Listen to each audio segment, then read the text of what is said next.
Hi everyone. Welcome to welcome to the live stream. Sorry about how yesterday's. It's been too long, King of Current said. How are you, King of Current? I am so happy to see you. See you in the live stream. I did one yesterday, if you will believe it. It didn't go well. It didn't go well. Anyway, the beginning was wonderful. It was wonderful. No, it was kind of sad. I was trying to control myself, but today I think all the sadness is subsiding and being replaced with righteous anger, I guess. Anyway, King of Current, thank you for coming and joining the live. Thank you, John. This is my able moderator. I'm so happy to have met people like you. So happy. Welcome, welcome, welcome. Salam alaikum to you too. Yeah, so many wonderful things we are going to be. Nothing we are going to discuss is wonderful. Why did I say wonderful things? I always imagine that I'm saying things that are wonderful, but they are not. I always talk about things that are horrible. So many horrible things we are going to be discussing today. I appreciate 36 of you that are present with us right now. More than the number we had yesterday. Yesterday we were 140, if you believe it. 140. But today we are 36. Anyways, I appreciate the number. So guys, do the needful. Smash the like button. Share this with people you know. Let everyone know that we are live. I chose to go live by this time because I was like, what the hell? Let me just go live whenever I want to go live instead of looking for a specific time. I'm very sure those in the United States, this would be like 8 o'clock or 9 o'clock for you. If you're over there, let me know what the time is. For me, this is 1 p.m. 1 p.m. GMT or GMT plus GMT actually. Yeah. So yeah, this from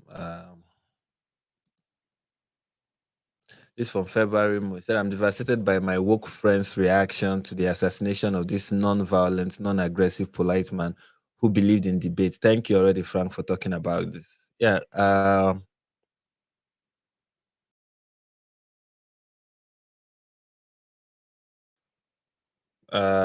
Yeah. Sorry, I was distracted by something I saw in the chat. Anyways, what was I? It is really unfortunate that this is the kind of that we share the same universe with people like this. It's really unfortunate. It's one of those things that remind you that we are not yet in heaven. Oh, you're from Finland. Hi, hi, hi, hi. Whenever I see Finland, I'm reminded of uh Yasa. Yasa Anta. He's a good friend of mine from Finland, and we've had a couple of interesting live streams together. We still keep in touch every once in a while, even though not so frequently. Since I got married, a lot of things have changed. I've become very unavailable. I've become very unavailable, and I hope to change that anyway. But it's gradual. It happens gradually. Anyways, um, King of Current said, "So many people I look up to have been so unhinged, making fun of Charlie's murder. It's been a season of realization, disappointment, and deep reflection. I mean, disappointment, yes. I mean, I saw there's this news of somebody who is the incoming president of I think Oxford Debate Society. I'm not sure, but we'll look at Oxford Union, the incoming president of the Oxford Union, and what he had to say about Charlie's death. And what is really heartbreaking for me, before I went live, I saw the news just before I went live, or just before I clicked live, rather. I'm still live. It's not like I'm done being I'm still alive. Anyway, just before I clicked live, I saw the news, and then I looked at his name, and then I had to make a couple of calls, and they confirmed something that I feared, and I was like, "This is come on, this is what you call real disappointment." I was really disappointed to see that somebody like that would say such a thing. And yes, there are so many people like that who have said really, really disgusting things. But honestly, I am not surprised. Honestly, I am not surprised. I am very sure. I am very sure that if something is to happen to me, there are so many people, and I don't mean just Muslims. There are so many people. If you've been a long time viewer and a long time subscriber, you know that most of my videos are not really talking about Islam. Most of my videos I was criticizing those who talk about those who people who advocate for trans ideology, people who talk about things like fat phobia. I was a serious nightmare for people who were like, don't be fat phobic. I really made fun of fat people during the early days of my YouTube career. Fat people were my easy target. They could not run, so so it was easy for me to target them. I made fun of a lot of fat people. So if something is to happen to me, I'm very sure people are going to go to those videos and say, you see, this person is a hateful person. Can you imagine the things he said about fat people and things he said about trans people and the things he said about LGBTQIA plus people? This is a disgusting, despicable person that doesn't deserve our sympathy. I'm sure somebody is going to make that argument and is going to make it vehemently. It's something that you expect, but yet when it happens, you are surprised. It's still surprising, you know. It's expected yet surprising. And that's the world we live in today, unfortunately. That is the world we live in today. I want to recognize the super chat from Peter Henderson. Thank you very much, Peter from New Zealand. I really appreciate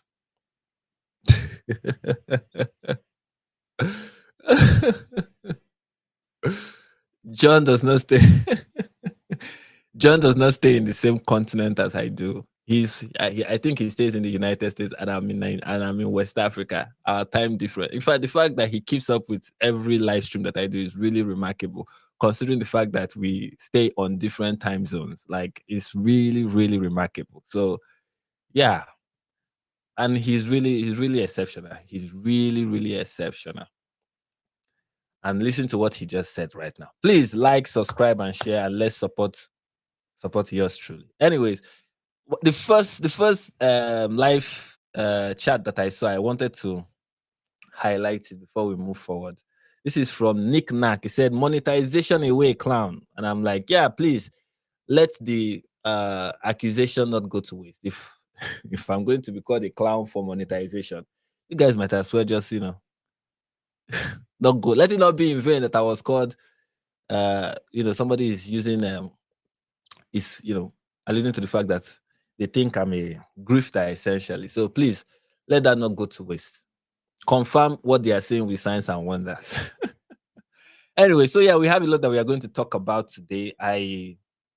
This live stream, I kind of try to make it structured. Usually my live streams are not structured, but I'm trying today to make it structured. We're going to talk about a couple of things. First, we are going to look at some of Charlie Cox. I'm not pronouncing this name well. Some of his tweets that people are, spreading and sharing, some by those that admire him and some by those that want to criticize him. And that's where we'll start. And then we'll look at a statement made by someone who that is the person who asked him the last question he was asked before he got shot, the question he was trying to answer. He had made a video responding to the whole situation. And we are going to look at that. And then we are going to look at some of our favorite politicians, from Zura Mamdani to Barack Obama to Kamala Harris to AOC to Ilhan Omar, the nice people, the wonderful people of the left, the people who really deserve to be at the helm of affairs in Western politics. We're going to look at the things they have to say concerning the attack. They've been saying so many interesting things. And then we are going to look at, some celebrities. I categorize them as celebrities because what they said was pretty mild compared to other people like Stephen Colbert. Stephen Colbert came out and made a statement, made two statements actually. But we are going to look at one. Ethan Klein said something as well.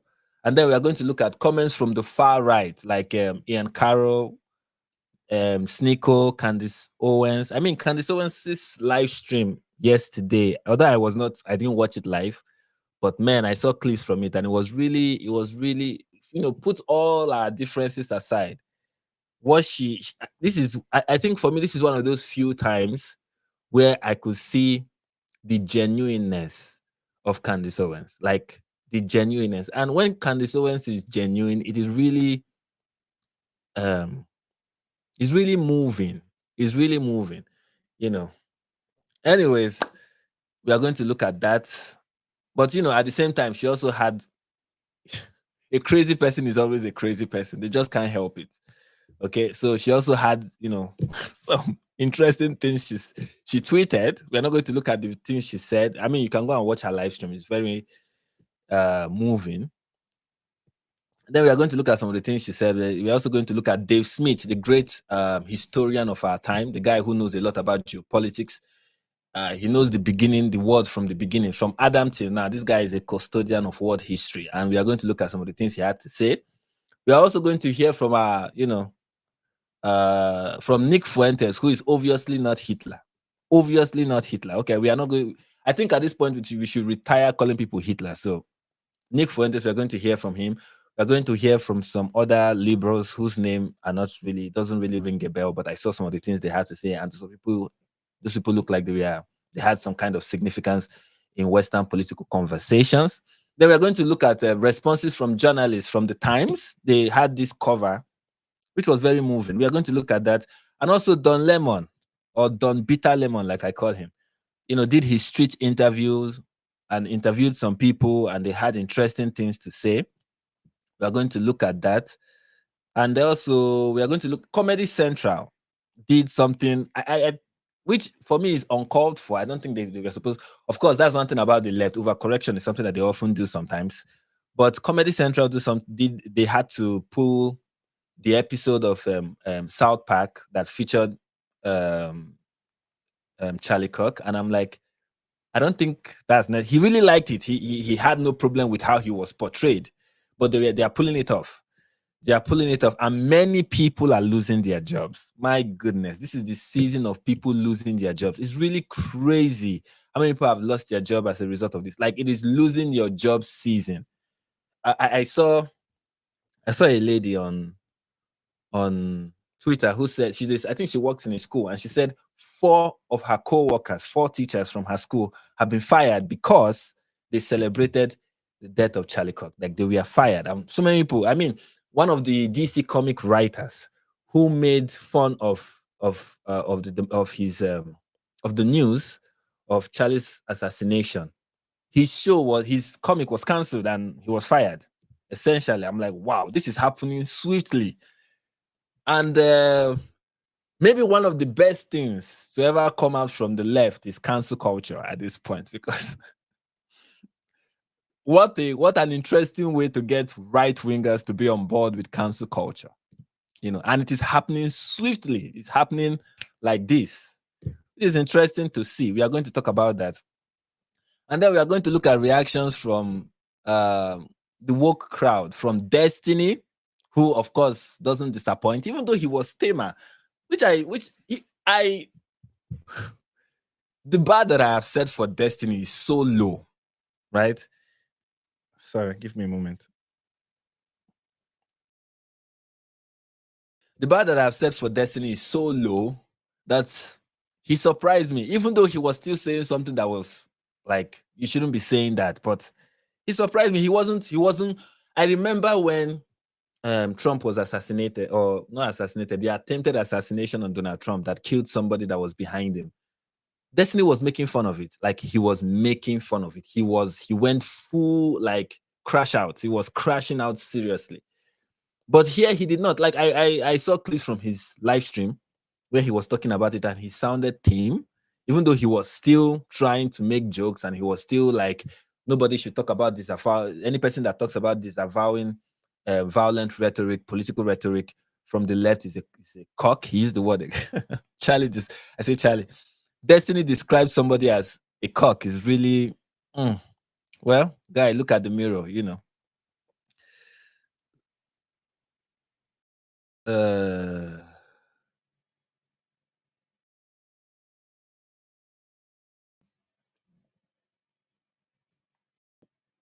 So we are going to look at that, and then we are going to look at there's a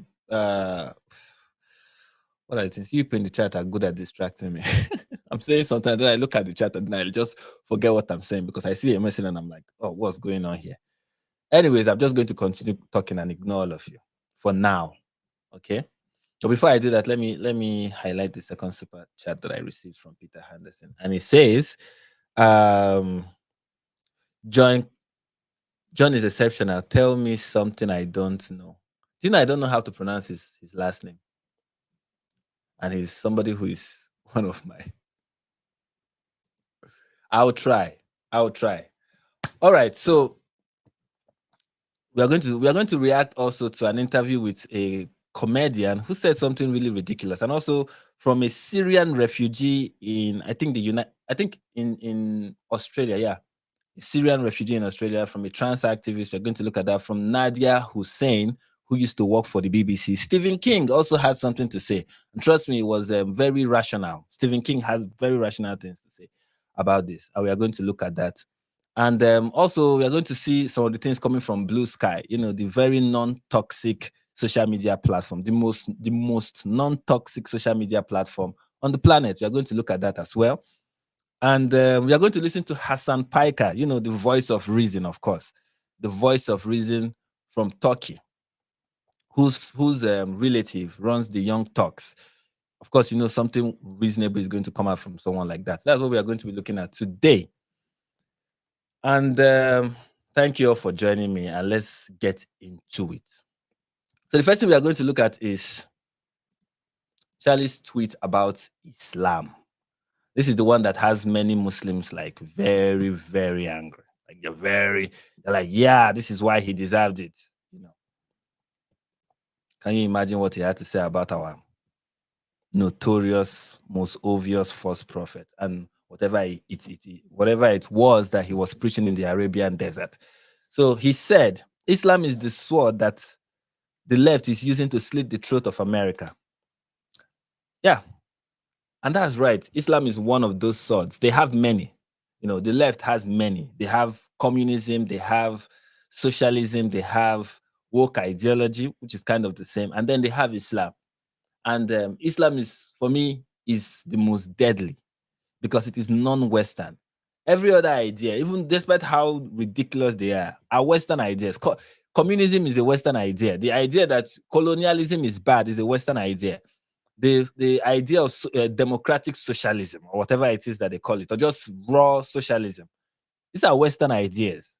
But Islam is not a Western idea. And for me, I feel the West is pushing that because they don't even understand it. Granted, they don't even understand communism either. This anti-capitalist, rich,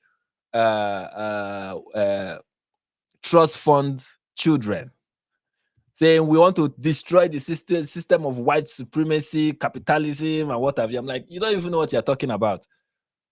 But when it comes to Islam, it's even worse because Islam is not just like it's an idea. There are people who really understand what it really means. And those people are amongst them trying to deceive them and use them as basically useful idiots, And he's right in pointing this out that yes, Islam is the sword the left is using to slit the throat of America. And slit the throat of America is very accurate. Slit the throat of America is very accurate because of what the Quran says in Surah 9, verse 5. I'll pull it up so that we can read it.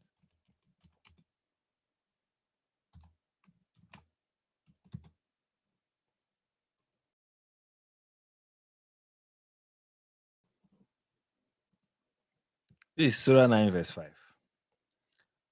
Let me zoom it in so that you can see. It said, but once the sacred month has passed, kill the polytheists who violate their treaties. Wherever you find them, capture them, besiege them, and lie in wait for them. But if they repent, perform prayers, and pay armed tax, then set them free. Indeed, Allah is all forgiving, most merciful.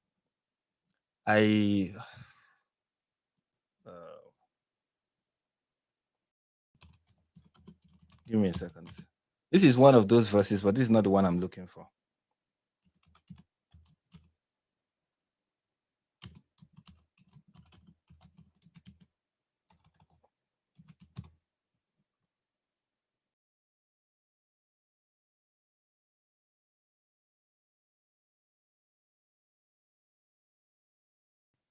This is the one I'm looking for.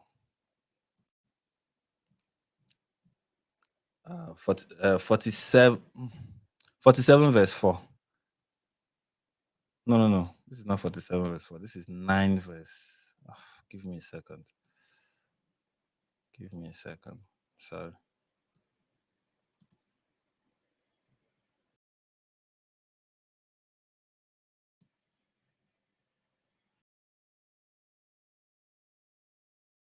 It is 47 verse 4. Let me find it.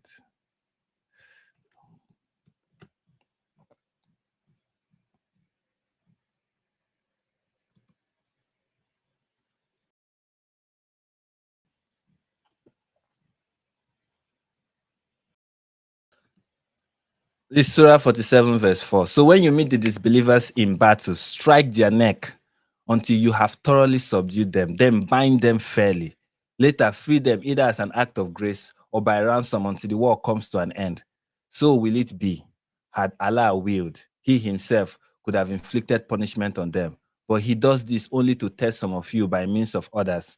And those who are martyred in the cause of Allah, he will never render their deeds void.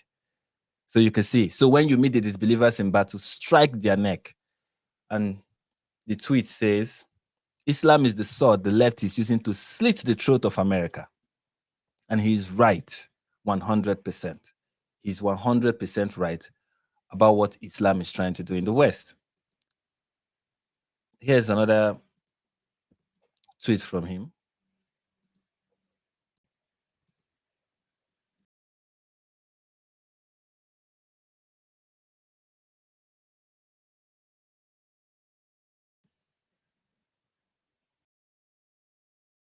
Which is very true. I mean, he had based opinion about Islam. Like he had very accurate opinion about Islam that I really wish he had lived long enough to really make them popular because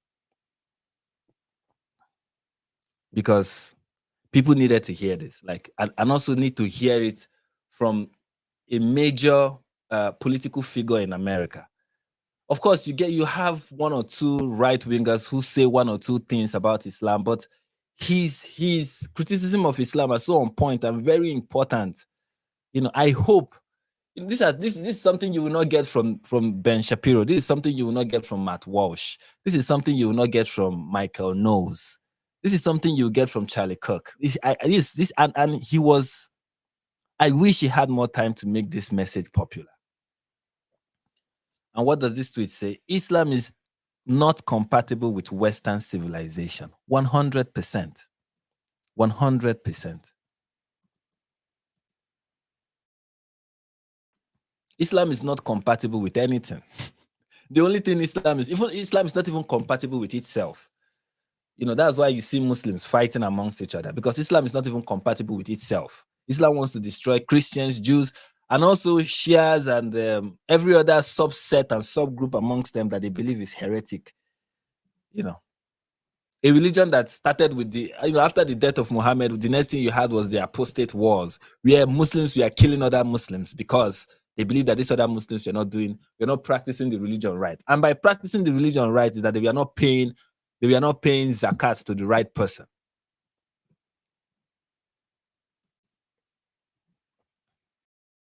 And this is what he has to say. And this is one of the tweets that people who love Charlie Kirk promoting that I think is very it's very interesting. He said you can tell a lot about a person by how they react when someone dies. When you look at the woke crowd, I mean, this is a very accurate tweet because the way they react. Now, granted, I want to, granted, there are instances. I'm not going to be like, oh, you shouldn't celebrate when people die. I'm not one of those people who is going to be like, there is no reason to celebrate the death of someone. No. The scripture says, when a wicked man perishes, the people rejoice. I want to bring that. It's in the Bible.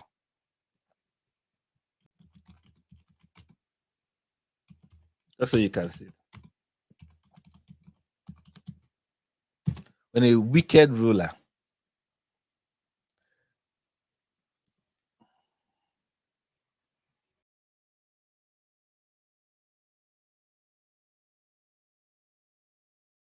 Proverbs 10 verse 11.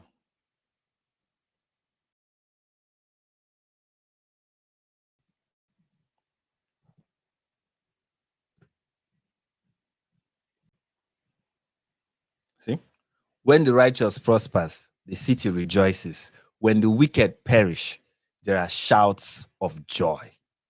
Okay? So there are times where it is justified to rejoice at the demise of certain individuals when they are wicked, despicable people.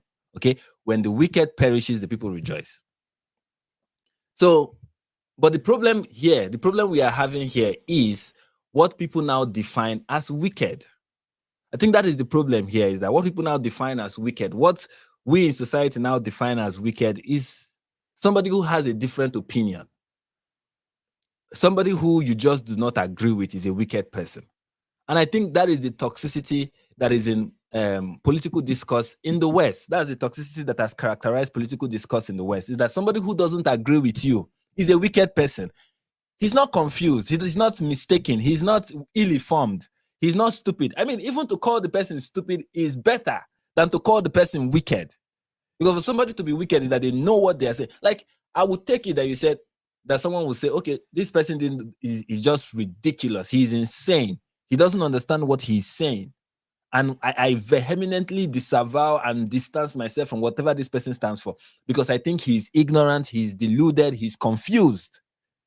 Saying this, no, when you say this about somebody in America now, this is what we call violent speech. But it is not. It is not. What is violent speech? Is when you say, no, this person is not confused. This person is not mistaken. This person is not wrong. No, this person is evil. This person is wicked. This person is a Nazi. This person is a fascist. This person is literally Hitler. This person is Mussolini. When you start making, you're no longer accusing somebody of just being wrong or confused or mistaken. No, it's no longer that. It's that this person has evil intentions. And that is the problem in the West, is that people who disagree with you on the other side think you are a wicked, evil, despicable degenerate who needs to die. And when you die, they rejoice because that's how they see you. They don't see you as somebody who was mistaken, who really didn't understand what he was saying. That compassion to realize, okay, this person may be wrong. He may just have been wrong. No, he's not wrong. He's evil. That's where the West is right now. And that is why you have people celebrating the demise of the assassination of Charlie, which is unfortunate. And this history that says you can tell a lot about a person by how they react when someone dies. What this tells me about people on the some people in America, what this tells me about them is that they are so quick. They are so quick to demonize people who do not agree with them. They do not see their opponent as people who are wrong. They see their opponent as people who are wicked, people who are evil. You know, I've seen people say some of the statements that have been released. You know, I may disagree with my opponent, but it doesn't mean that this person should be assassinated. Many people have said that. I may disagree with these people, but it doesn't mean they should be killed. Yes, it's true. But when you call them evil people, you don't call them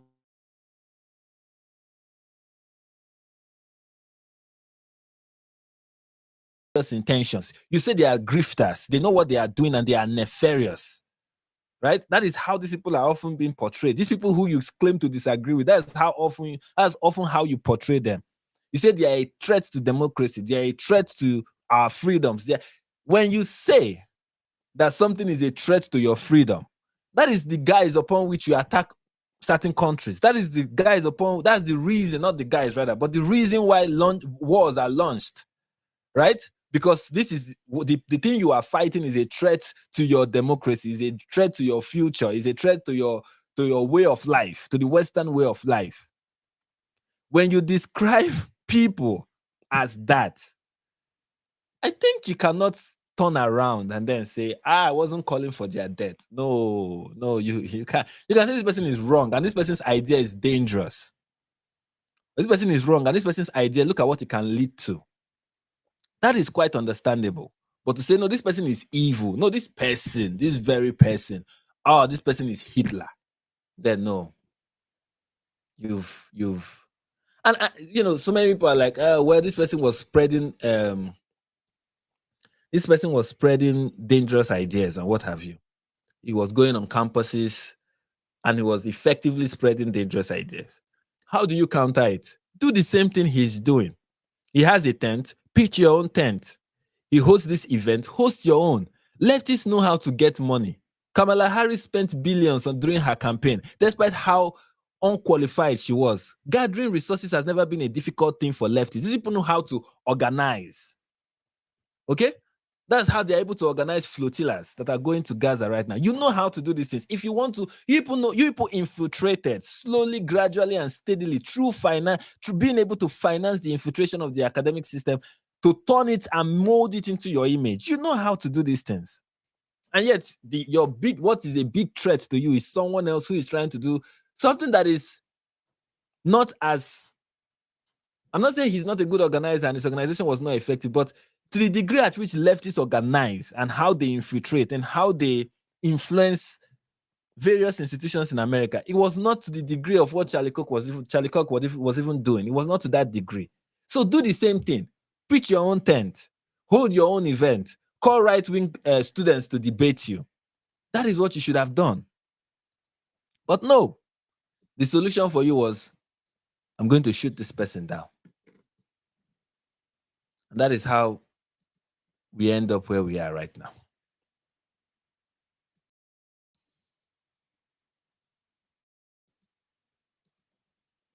That's how we end up where we are right now.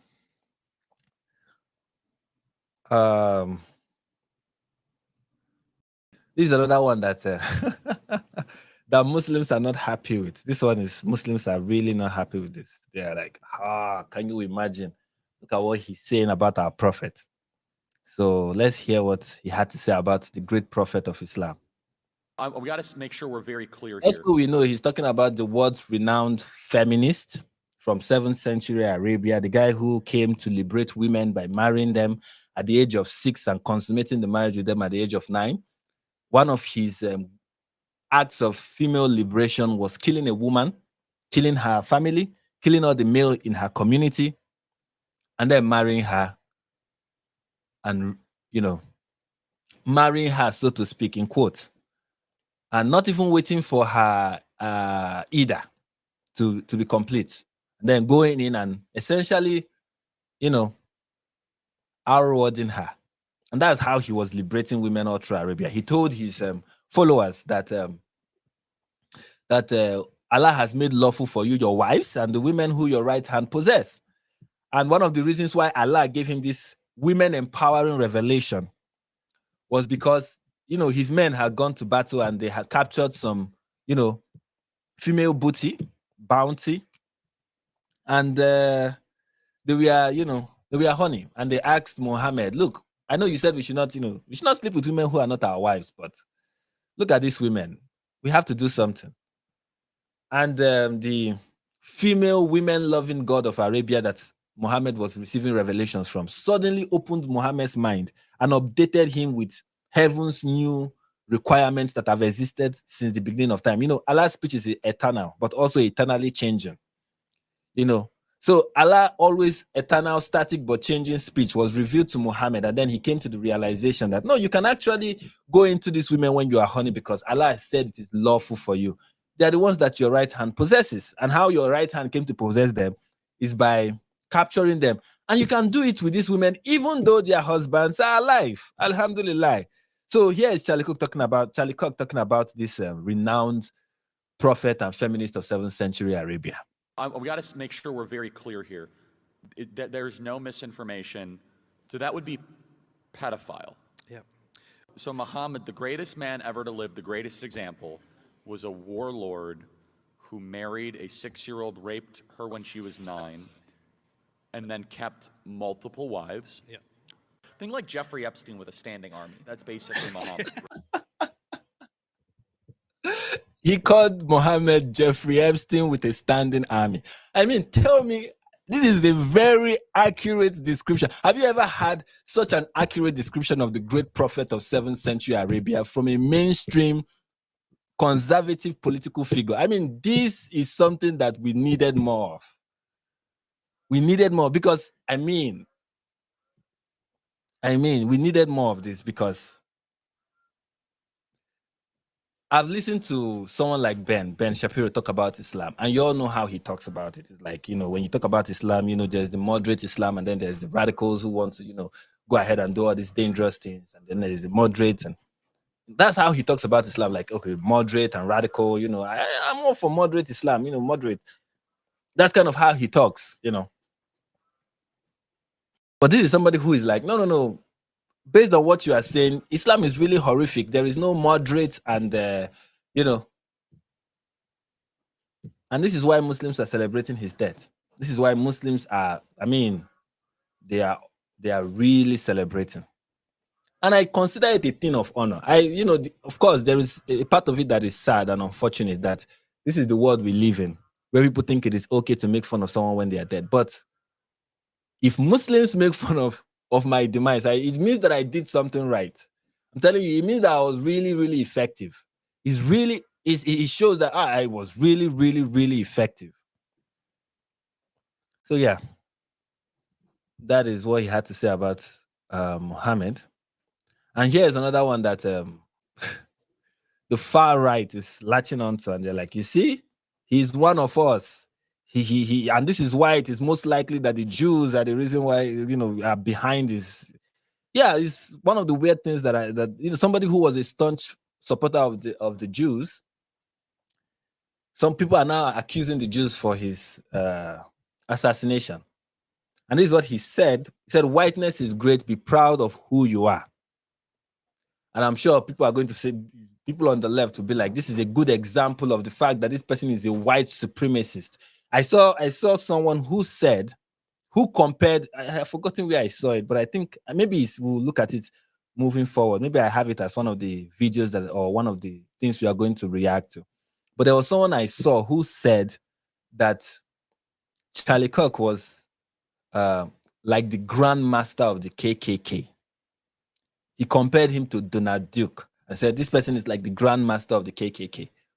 And I'm very sure if you ask him, what is your proof of this? You say, oh, see, he said whiteness is great. Be proud of who you are. And this is supposed to be a problematic tweet. Why? If I say blackness is great, be proud of who you are, is anybody going to say that is problematic? No. And people will be like, oh, but you shouldn't be proud of your racial identity. Why not? I am proud of so many things that are my identity. And there are parts of your identity you should be proud of. I'm proud to be a Nigerian. I am proud to be an Igbo person. I'm proud to be my father's son. It doesn't make me anything supremacist. Just make me somebody who is proud of where I'm coming from. And it doesn't take anything away from you. That's the thing. It doesn't, and people understand this. This is one thing that I find very interesting, especially when people are, frothing at the mouth when somebody says something like this, where they are clutching their purse when somebody says something like this, is that you understand that this is not a problem. It's just that your mind has been shaped in such a way, or you should understand that this shouldn't be a problem, but your mind has been shaped in such a way to see it as a problem. That is why people will be like, oh, this is problematic. It is not. It's just that your mind has been conditioned to see it as a problem. Because, oh, America and the West has a history of white supremacy. This is the reason why slavery existed. Okay, when black people say, I'm proud to be black, that was the reason why what? Was that the reason why Arabs enslaved the Slavic people?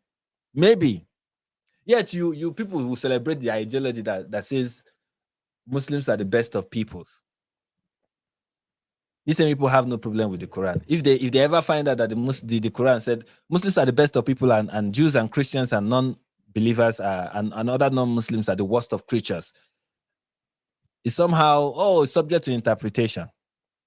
They will excuse Islam and say it's subject to interpretation. But when Charlie says something, it is not subject to interpretation whatsoever. It's just, this is white supremacy. And I guess this is enough reason for so many people, in the last live stream I did not too long ago, I had some people who were saying that, talking about the fact that I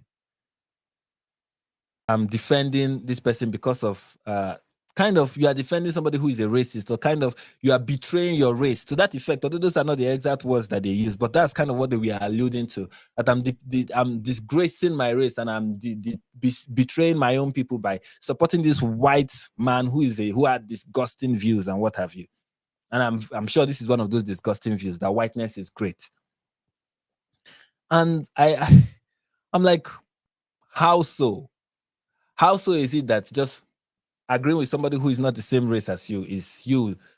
And this is the funny thing about people who make this kind of statement. They agree with so many white people.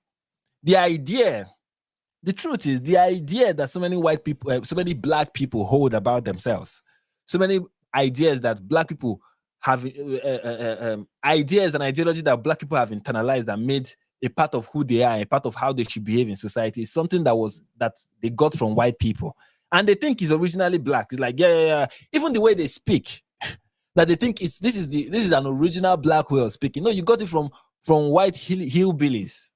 That's where you got how you speak from ghetto white people.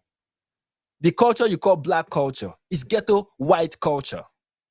It's as if you are taking the bottom of the barrel from what Western culture had to offer. Like you look at what Western culture has to offer, and you take the mediocre part and say this is black culture.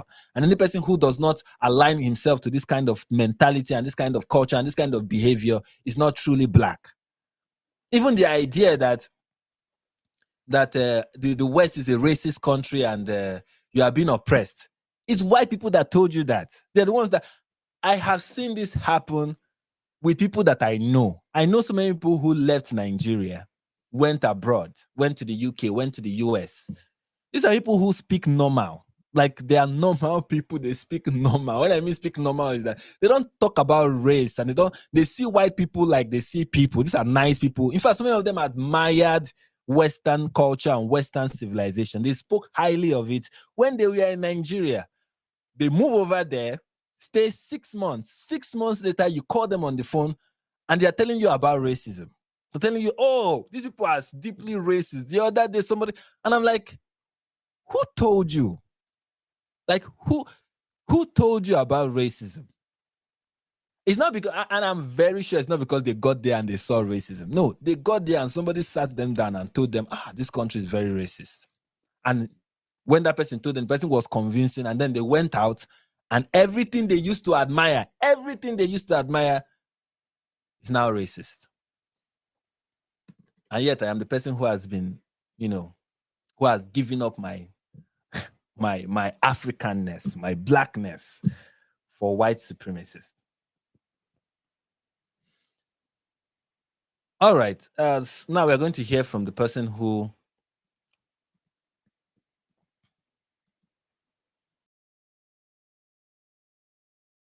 was asking Charlie his final question before he was brutally assassinated.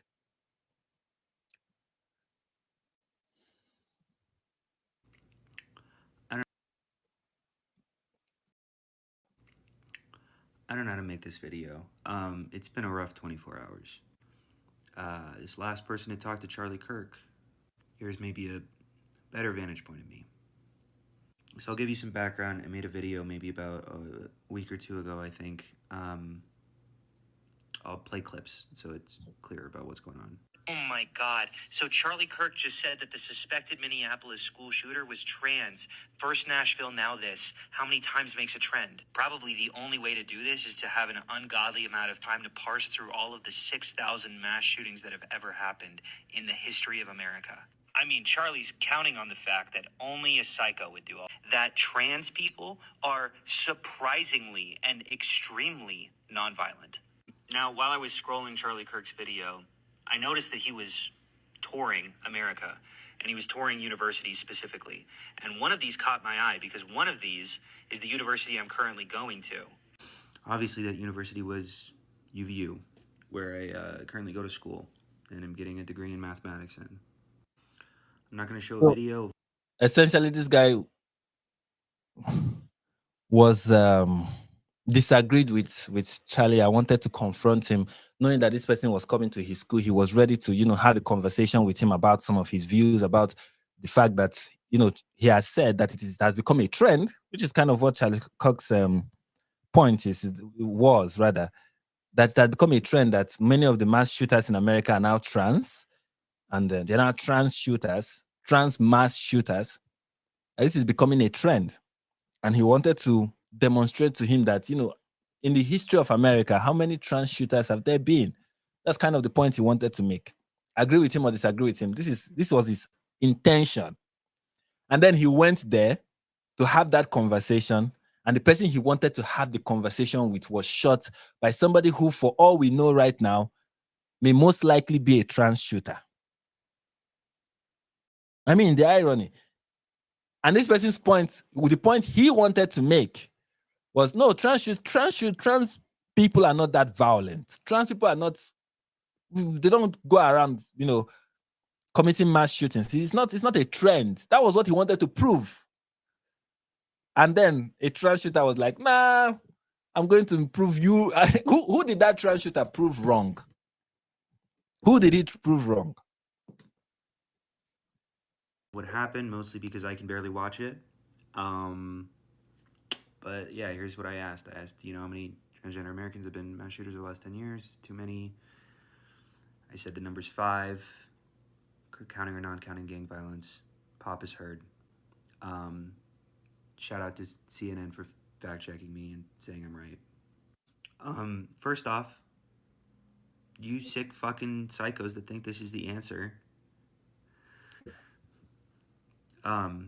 It's not. I don't know what else to say. It's fucking not. It's awful, and a father doesn't have his kids anymore. Charlie had 2 kids and a wife. And not to make this about me, but I have 2 kids and a wife, and if my 1-year-old boy, his 1-year-old boy, will grow up without memories of his dad, it's a tragedy, and it's hard to grapple with, and I'm part of a community that's struggling to grapple with it right now. And people have obviously pointed to the irony that the point that I was trying to make is how peaceful the left was right before he got shot. And that only makes sense if we stay peaceful. And as much as I disagree with No, young man, they just end up proving you wrong. It doesn't. Your point is they ended up proving you wrong. He said so many other things, but it's just one of those. It's just a classic example of how someone can witness something and still have the wrong takeaway. But the point is, he was having a conversation with Charlie about trans shooters and how people in his side are peaceful people. How he believes that people from his side of the political spectrum are peaceful people, and they proved him wrong. They proved him wrong. They proved him wrong. Quite unfortunate. They proved him wrong. And I want to show you guys something. To tie this to the whole talk about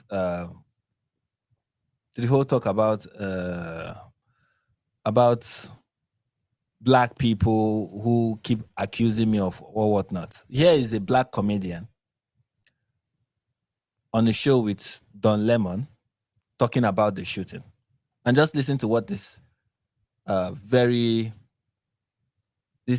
man who exudes so much black brilliance and ebony ingenuity. Just listen to what he had to say. They bantering the word assassination around. Charlie Kirk was not a political figure. I mean, he might have been influential to political figures. He wasn't a political figure. He wasn't assassinated. He said he's not a political figure. I guess, one of the things this guy has never had access to in his life is a dictionary. I think that's something he has never had access to in his life. I think he has never, for once in his life, ever looked up a word in the dictionary. I think he believes dictionaries are a form of white supremacy because they obviously disagree with him. He was shot. He was shot. Yeah, he was not assassinated. He was shot, because people don't get shot and assassinated. Like the opposite of, guys, in case you don't know this, some of you may not know this. This is one of the things you get from black brilliance. The opposite of being assassinated is being shot. Okay, if you were shot, you were not assassinated. But if you were assassinated, yeah, you were not. You were not shot. So please take note, guys. And if you don't want to, uphold white system of injustice, you have to adopt this new lingo. Okay? There's a difference between being shot and being assassinated. They're not the same thing. And that's unfortunate. Unfortunately, that happens to far too many people. But those other two congressmen, they were political figures, and they were shot because of their political beliefs. Yeah, other, like, of course, he's referring to the politician in, I think in Minnesota or Minneapolis. I'm not sure right now. I don't live in the West, so I may be getting those two places wrong. Who was killed? She and her husband were killed. And he's like, oh, that's a political assassination. But Charlie is not a political figure. He's just some guy. He's not a political figure. Yes, he helped Trump win the election. Yes, he talks about politics. Yes, he's a political pundit. Yes, he has been described as a conservative activist, a right-wing activist. He has been described as such. He's called a right-wing speaker. Somebody who runs one of the leading political organization, right-wing political organization in the United States. That person is not a political figure, according to this brilliant comedian. These are the things we need to take note of, okay? And it's always like we can only have empathy for people if we relate to them, if we spark to them, if we have a tribal connection to them. It is a shame. And the thing that makes me He said, yes, there's so many things he's saying that are very interesting. He said, you're only supposed to have empathy for people when you have a tribal connection with them. Let's take it back in case people are not. This is something he said. Let me take it back. And the thing that makes me the angriest about this is I always swore that I would never cede my humanity to anybody or any other situation, but that's getting more and more difficult to do because I certainly don't believe a young man, 31 years old, should have lost his political beliefs. And it's always like we can only have empathy for people if we relate to them, if we spark to them, if we have a tribal connection to them. He said you can only have empathy for people if we relate to them, and it's always like we can only have empathy for people if we relate to them, if we spark to them, if we have a tribal connection with them. That's the only time we are allowed to have empathy for people, if we relate to them. I've forgotten the second thing he said. I didn't hear it very well. And he said if we have a tribal connection with them. And I'm very sure he's going to turn around 2 days later, or he has already done it a few days before, and say, free Palestine. Because, he relates with them and they're part of his tribe. You understand? And somebody was asking in the comments that what was with my remark about, what's this supposed to mean? What's my remark about black brilliance supposed to mean? He represents black people. Of course, I don't think he represents black people. I am not. People need to understand, I am not making fun of black people. I'm making fun of certain ideas that black people express. Okay? Calm down. Calm down. I'm making fun of a certain idea that black people express. So when I say this person is the epitome of black brilliance, I'm saying to those people who the only thing they see is color, of course. This is that black brilliance they are telling me about. I'm not saying I am a black person. I'm not saying. And of course, people are going to say this is an example of somebody who is talking down on his own race. Okay, fine. But the idea is what I'm addressing, not the people. You see, this is also the problem we are dealing with, where people don't even understand where something is meant to mock an idea than it is to mock a person. I said what the point is. The point is, there is this idea among Pan-Africanists, black supremacists, if you will, that believe that there is this thing that black people are exceptionally brilliant. Black people are kings and queens, and is the only evil you have in the world comes from white people, okay, with their white religion and their white or whatnot, okay. So when I say this is the epitome of, and one of the ways that ideology or that idea manifests itself is in demonizing people of the white race. That is one way that thing manifests itself. So this person is here. saying this person is this, he's evil, he's all whatnot. And I'm very sure his criticism of this person is stemming from the fact that this person is not, like he said, you're only supposed to have empathy for somebody who is in the same tribe as you. And clearly, Charlie is not in his tribe. Okay? This is also something you find among people who have this black power mentality, so to speak. And I'm like, yeah, this is that black brilliance they tell us about. This is it on full display. This is that. I'm not saying, now, again, sorry, I have to go on this unnecessary tangents, but let me make the point clear. A black person that is brilliant is a brilliant person. A white person that is brilliant is a brilliant person. There is no such thing as black brilliance. There's no such thing as white brilliance. Brilliance is brilliance. So when I say black brilliance, I'm not, I don't know if you understand what I'm trying to say. Of course, I feel like it's going over your head, but I believe I'm doing the best I can to explain it in a video that is not scripted. Okay? And that's the much I can say about it. I hope I've made my point clear.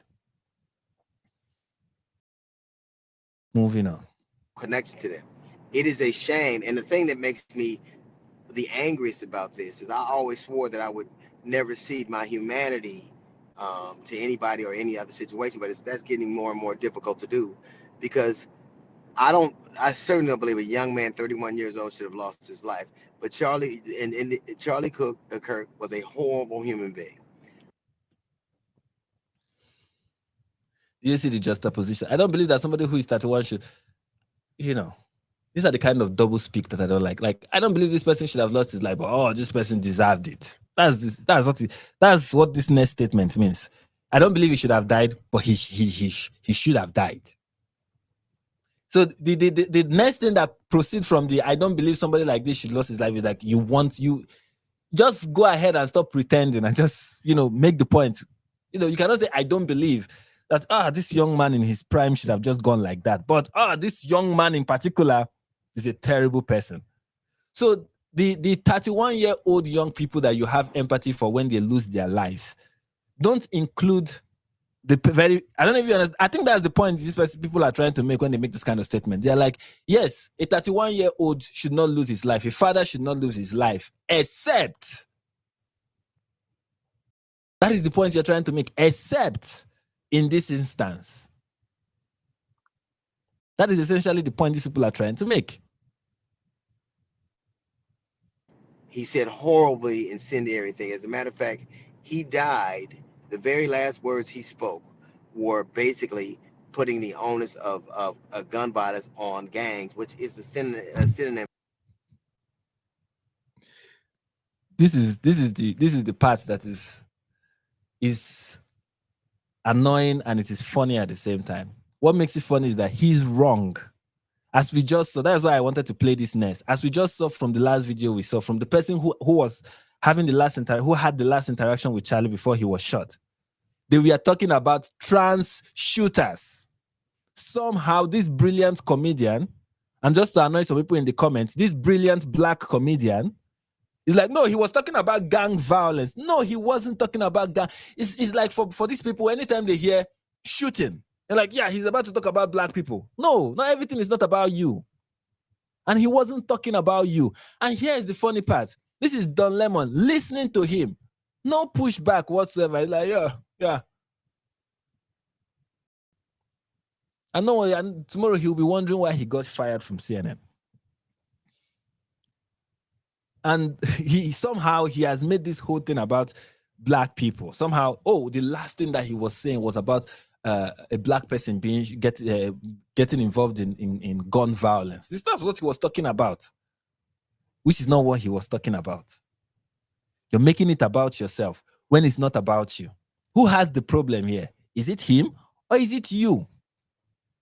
People, I think many of the people who are criticizing, though not all, some people know exactly what Charlie stands for or stood for, and they don't stand for those things that he stood for, and they are happy that he's dead. Then there are many other people who don't know what he stood for, people who the only thing they know about him is maybe 1 or 2 articles that their friends sent about something that was reported that he said. And based on that, they're like, yeah, good enough reason for me to hate him, to believe that he deserved it. And this guy is one of those people. He's like, oh yeah, I think I read somewhere. I think someone told me that what he was talking last about was gang violence. I'm not sure, but I believe it because I've been given the societal leftist marching order that you're supposed to hate this person. So I'm just going to go with it, even though I'm not sure it is true. And I'm going to go on someone else's show and I'm going to spout this obvious lie and be like, yeah, that's who he was, and that's why this person deserved. This is the only 31-year-old father of two that deserved to be gunned down.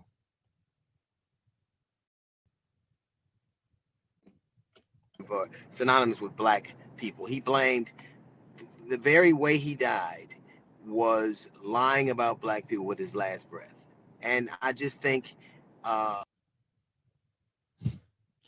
you know what is? There are layers to this.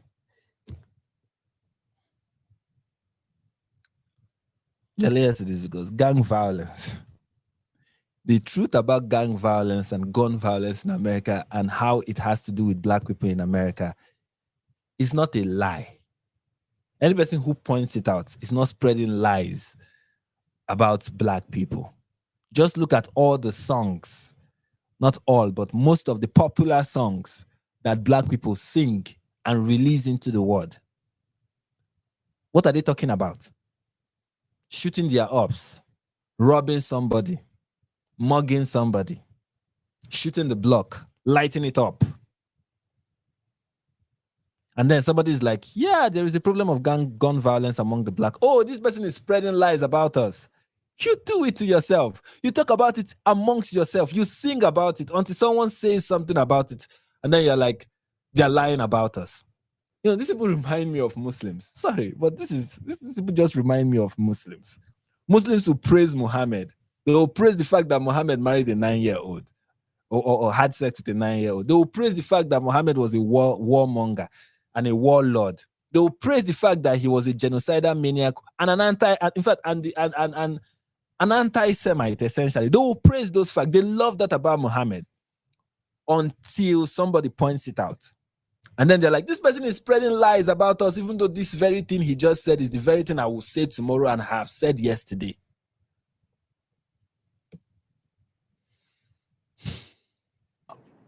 The best thing I can say is that I hope he believed what he was saying. I hope he believed that lives being lost were worth it, so the Second Amendment make it persevere. I hope he believed that there should be a lack of empathy. He was parsing between sympathy. Sympathy means we have a similarity. Empathy means I have nothing to do with you, but I can still feel your pain as a human. Sorry, I just have to bring up that black brilliance again. I know somebody in the comments is not happy with me bringing up black brilliance, but I have to. This is another good example of black people do this thing a lot. Maybe not only black people, but I see it most amongst black people. I have to say it. I just have to say it. We do it. Even I've seen my own people. I've even seen it among pastors that I listen to, even pastors in my own church. They do this thing with words where they suddenly are going to give new meaning to words. They're like, sympathy means we have similarities. And then I have that party aspect to it, like sympathy, similarity, party. Empathy is that I have. Let's look at the meaning of sympathy and empathy. Just because of our wordsmith over here, our brilliant wordsmith over here.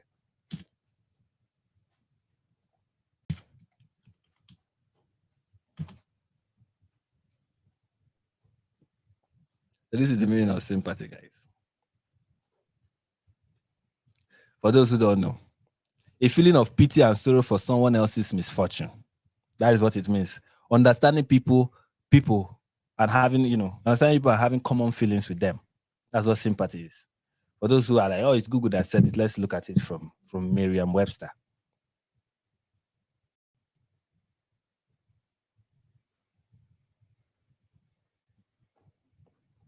He said an affinity. Okay, this is like a broader meaning. An affinity, association, or relationship between persons or things wherein whatever affects one similarly affects the other. Okay, a mutual or parallel susceptibility or a condition brought about by it. Unity or harmony in action or effect. Of course, this is not the meaning we are looking for. The act or capacity of entering into or sharing the feeling or interest of another, the feeling or mental state brought about by such sensitivity. Of course, This is the one we are talking about here. There are many meanings to the word, and this is the one. The act or capacity of entering into or sharing the feelings or interest of another. That's what sympathy is. The ability to feel what someone else is feeling. The ability to enter into someone else's shoe. To the ability to sympathize with people is like you are able to wear their shoes, put yourself in their position. That's what it means to be sympathetic. It doesn't mean we have something in common or we are similar. No, you don't have to be similar with somebody to feel, to imagine yourself in the person's position. You don't have to be similar with that person. No, that's not what sympathy means. Now let's look at empathy.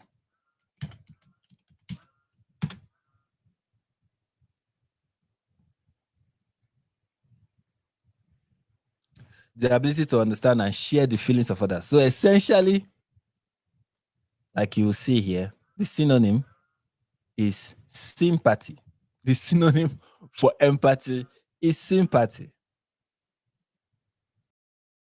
The action of understanding, being aware of, being sensitive to, and vicariously experiencing the feelings, thoughts, and experience of others. So it is very similar to sympathy.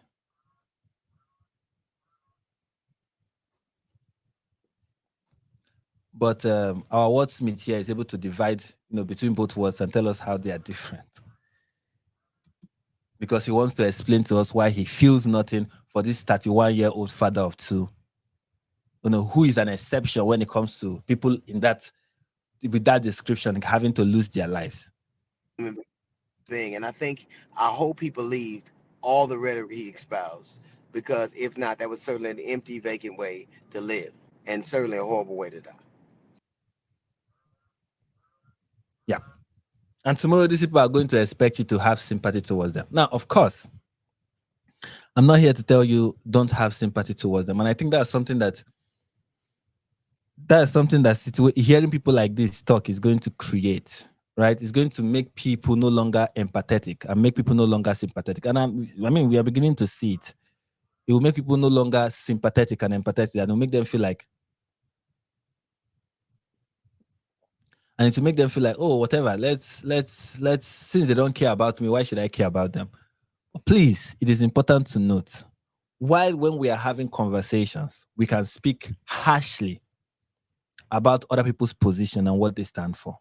And you can be like me and even use words like black brilliance.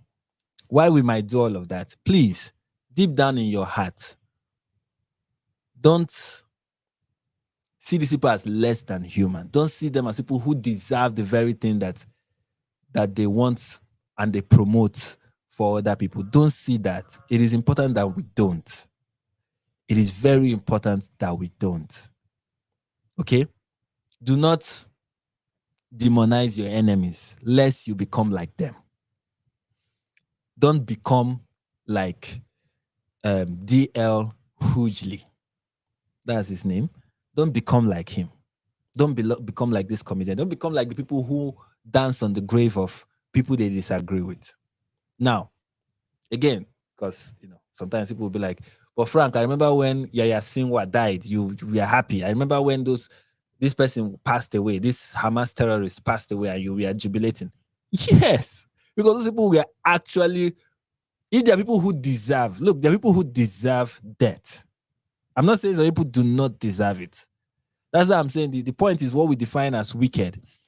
A wicked person, a jihadi, somebody who carry out act of Islamic terrorism, somebody who blow up people, somebody who kills people to fulfill the command. That person is that person is possessed.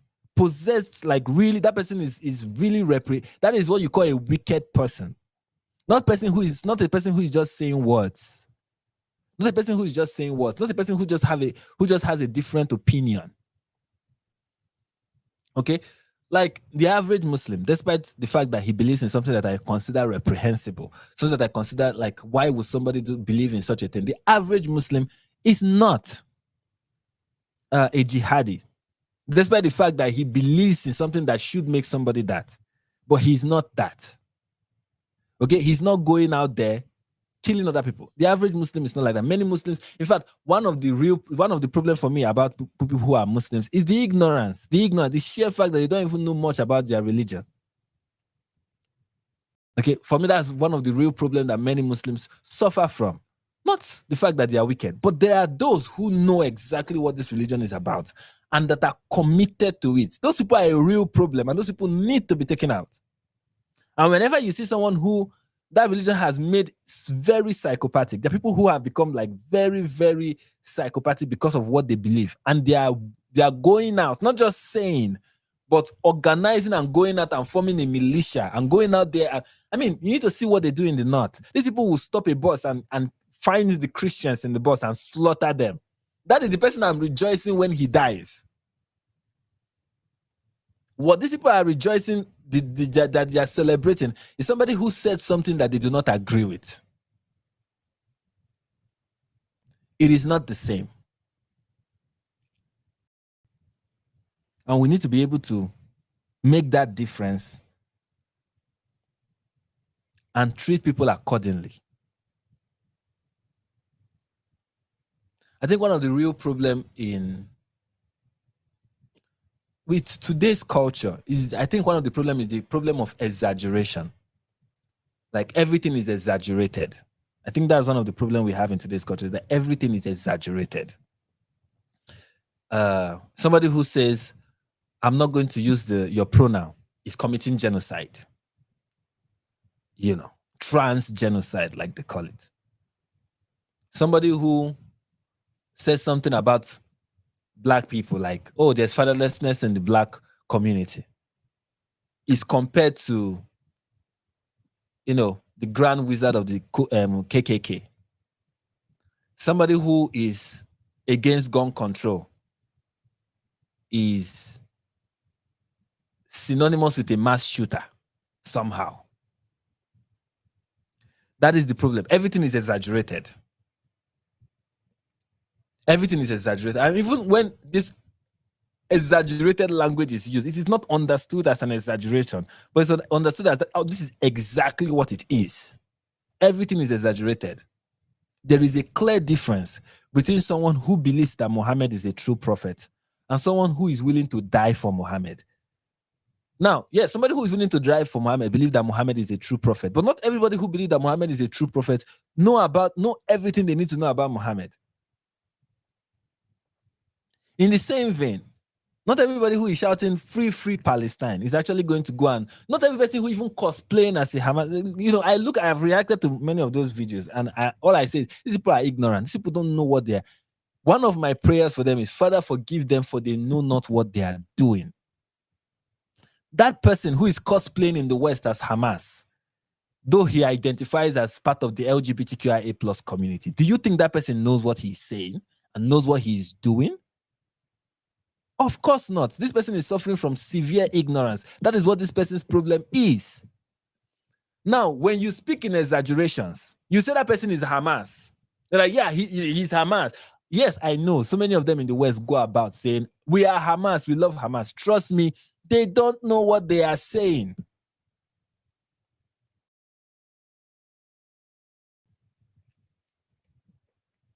So it's not like, oh, this person said he's Hamas, therefore I'm going to treat him as such, and if he passes away, I'm going to have zero sympathy for him. No. I'm even using this to say, even in the extreme, of course, Charlie we are talking about does not even fit that description. But I'm saying, even when it is in the most extreme of cases where you just will find it difficult to agree with this person because this person is really holding very disgusting views, it doesn't mean you deprive that person of his humanity. Granted, there are people who have deprived themselves of their humanity because of what they have done, not because of the things they have said. Words are not violence. Violence is violence. And we need to hold these differences, because I've seen it online. As the temperature is rising, people are like, we need to turn down the temperature. No temperature is being toned down.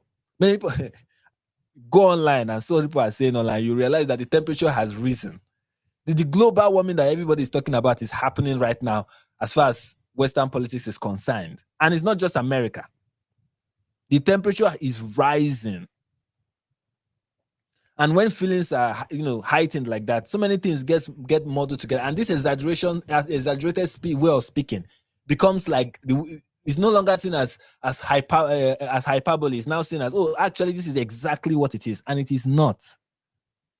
And while, again, like I said, while you can make fun of people and point out and call out people for having ridiculous takes and vehemently disagree with them, don't slide into dehumanizing them, even when they dehumanize you.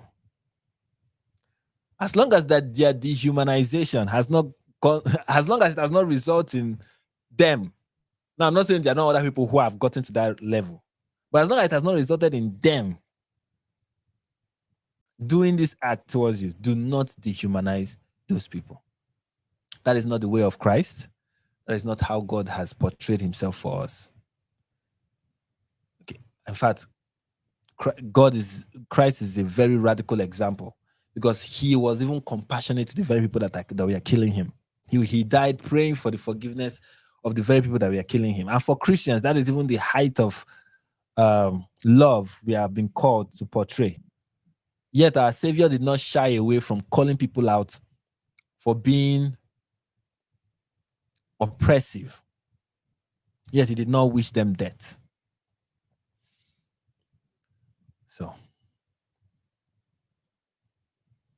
So I hope we can be able to hold these two. I hope we are able to hold this. We are able to make these distinctions and not muddy things up. I hope as we move forward with everything that's happening, we'll be able to make the distinction and not, conflict these two together, make it look and speak.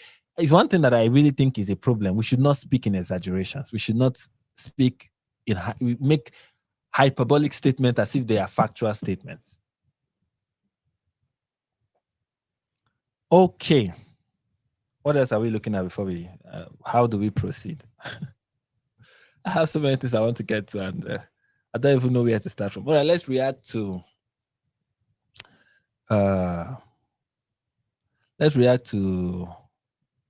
now. Before I show the clip that I want to show, there are many politicians that are using this as an opportunity to talk about gun control. I'm not in the United States. Where I am, we don't have constitutional rights to bear arms. Okay, we don't have that.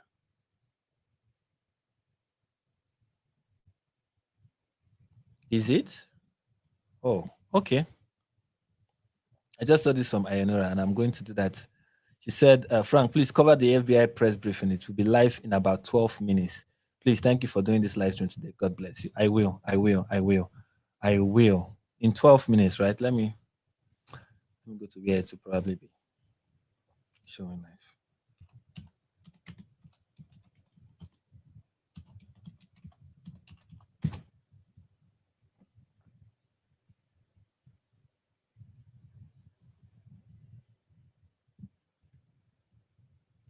Give me a second. Let me pull it out.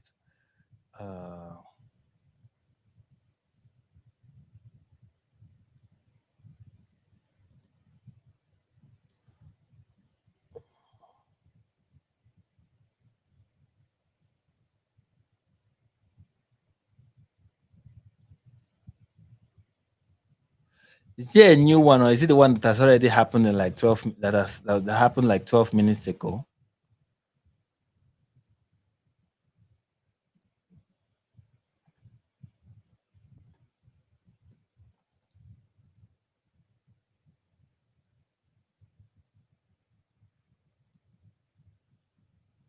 FBI right now. The president has said that somebody close to the suspect turned them in. There was obviously a huge manhunt. Video footage had been put out. The authorities obviously had a high degree of information. From your experience, how common is it, if this is the case, for someone close to a suspect to actually lead them to the authorities?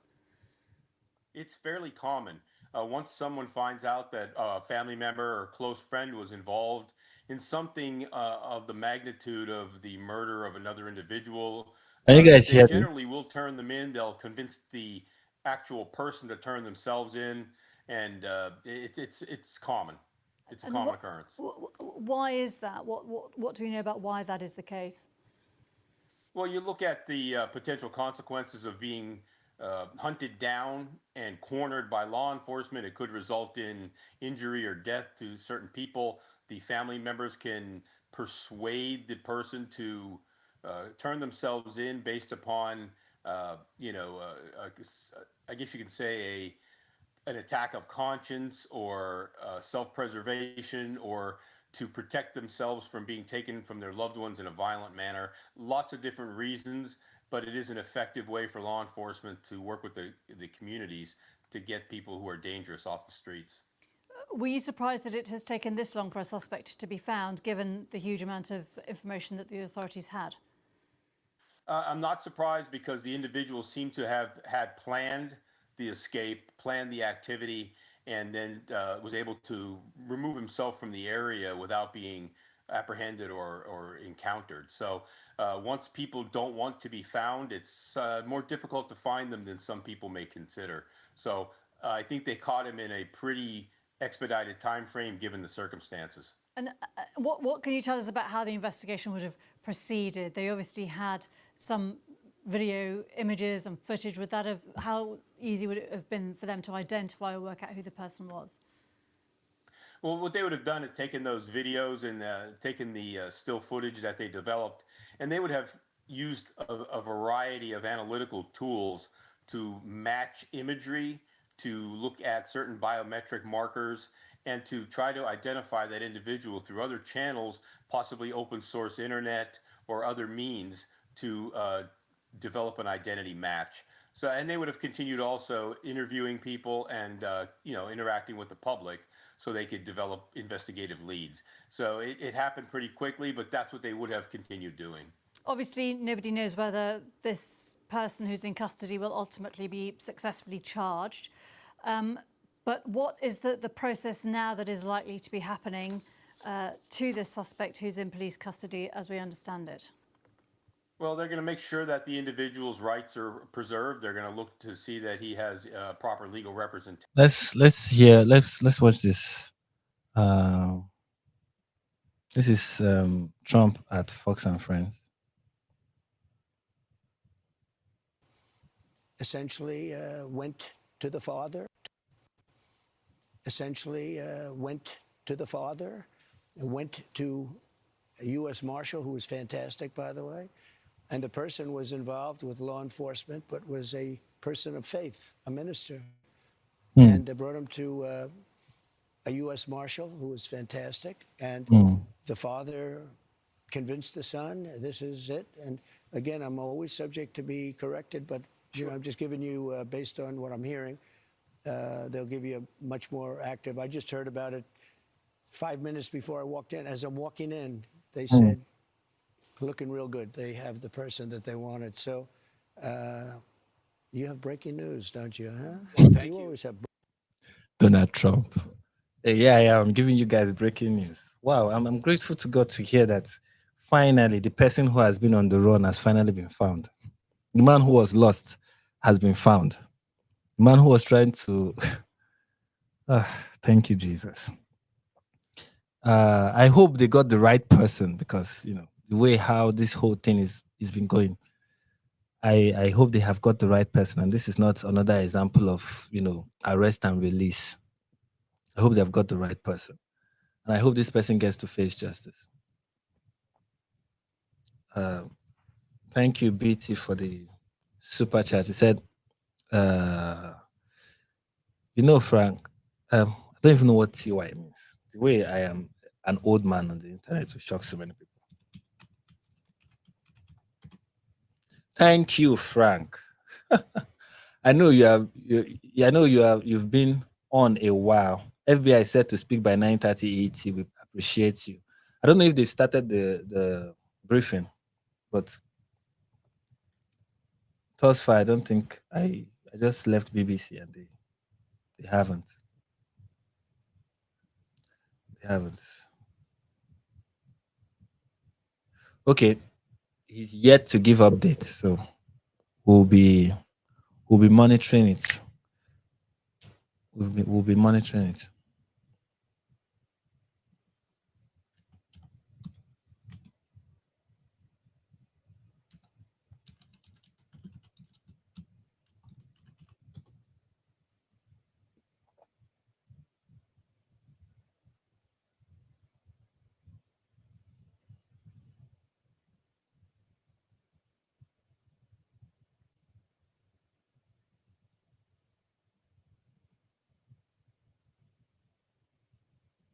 Anyways, please, when it starts, let me know. My people, let me speak like Candace Owens. Give me a tip. Go to tip@candace.com and let me know. Please. Thank you.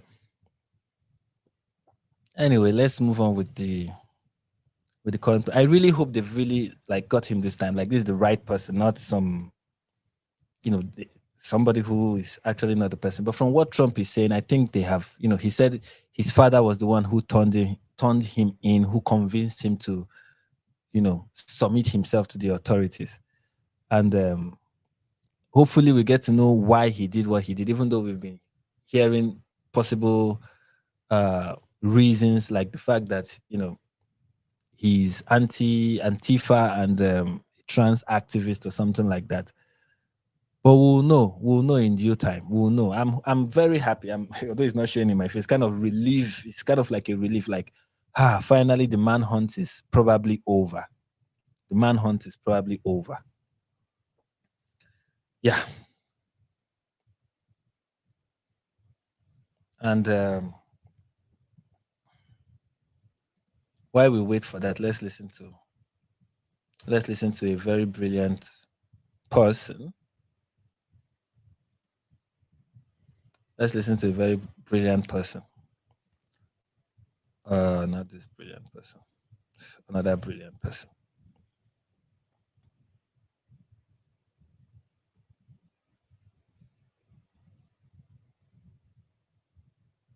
People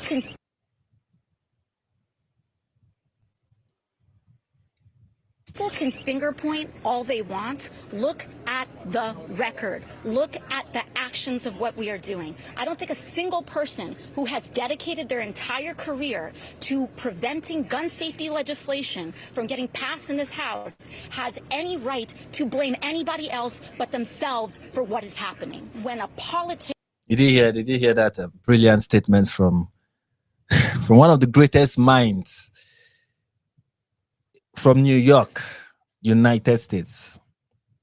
Let's play it back. Just, People can finger point all they want. Look at the record. Look at the actions of what we are doing. I don't think a single person who has dedicated their entire career to preventing gun safety legislation from getting passed in this House has any right to blame anybody else but themselves for what is happening. When a politician...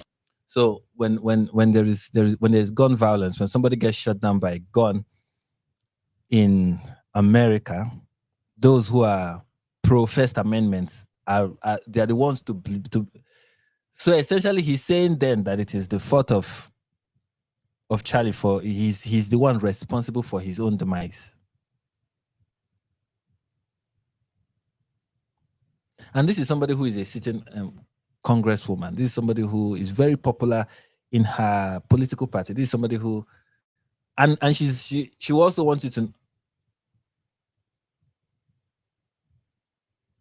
Wow. Okay. Sorry.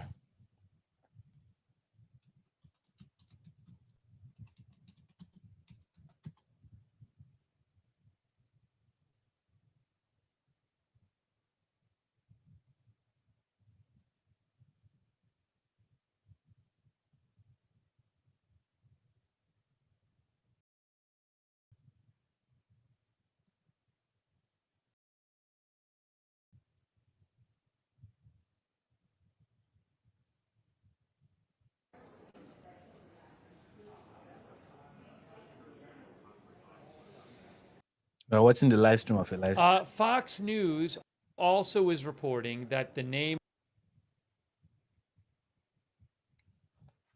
So let me see if I can let him. The suspect is Tyler Robinson.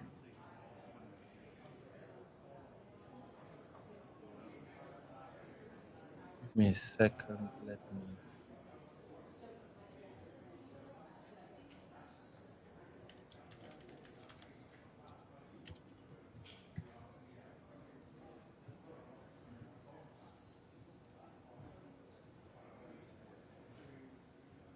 Yesterday, you were at the 9/11 memorial. Whoa. Why are we hearing something? Okay, we shouldn't be hearing anything.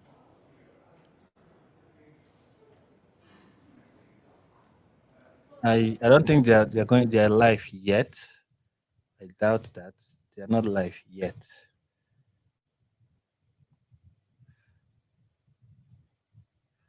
They're not live yet. When they do, oh no, I don't want to watch someone else's live stream.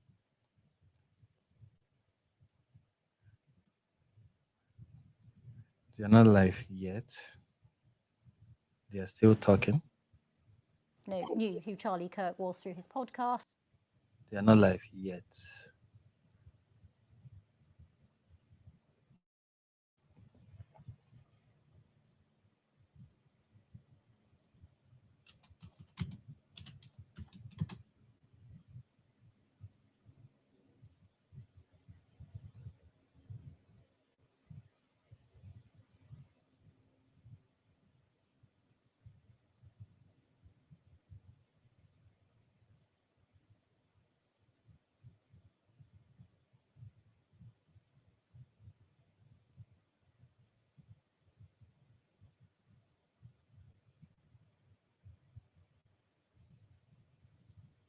Sorry, guys, I'm trying to pull up something.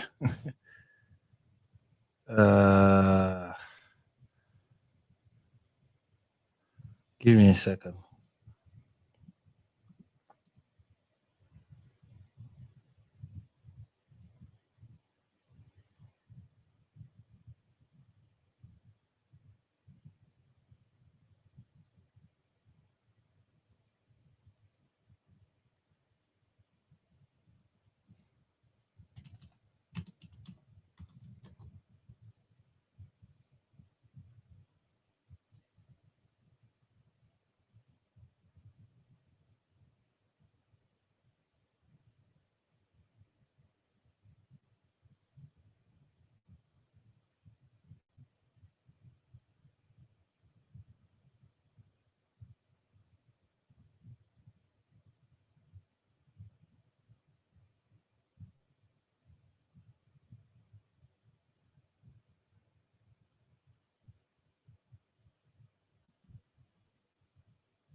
Don't worry. When they start, we'll know. I don't think they've started. They've started the press briefing yet.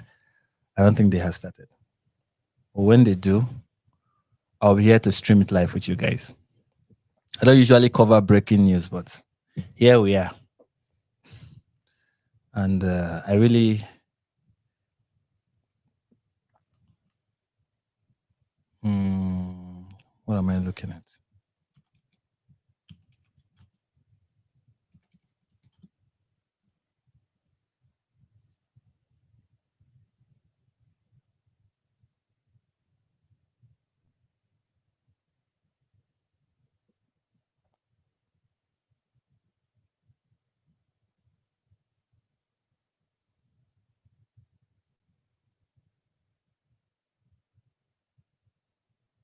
Let me see what they're saying. Creating a debate and a discussion, but of course at the moment, a huge hole in the MAGA movement as well, because as you said, Geeta, Charlie Kirk really was credited by the president himself. He did it again in that interview on Fox and Friends with securing that second term for him, with rallying the youth vote. They're yet to start. They are yet to start. So let's keep this here. And talk about our good friend AOC, who is accusing.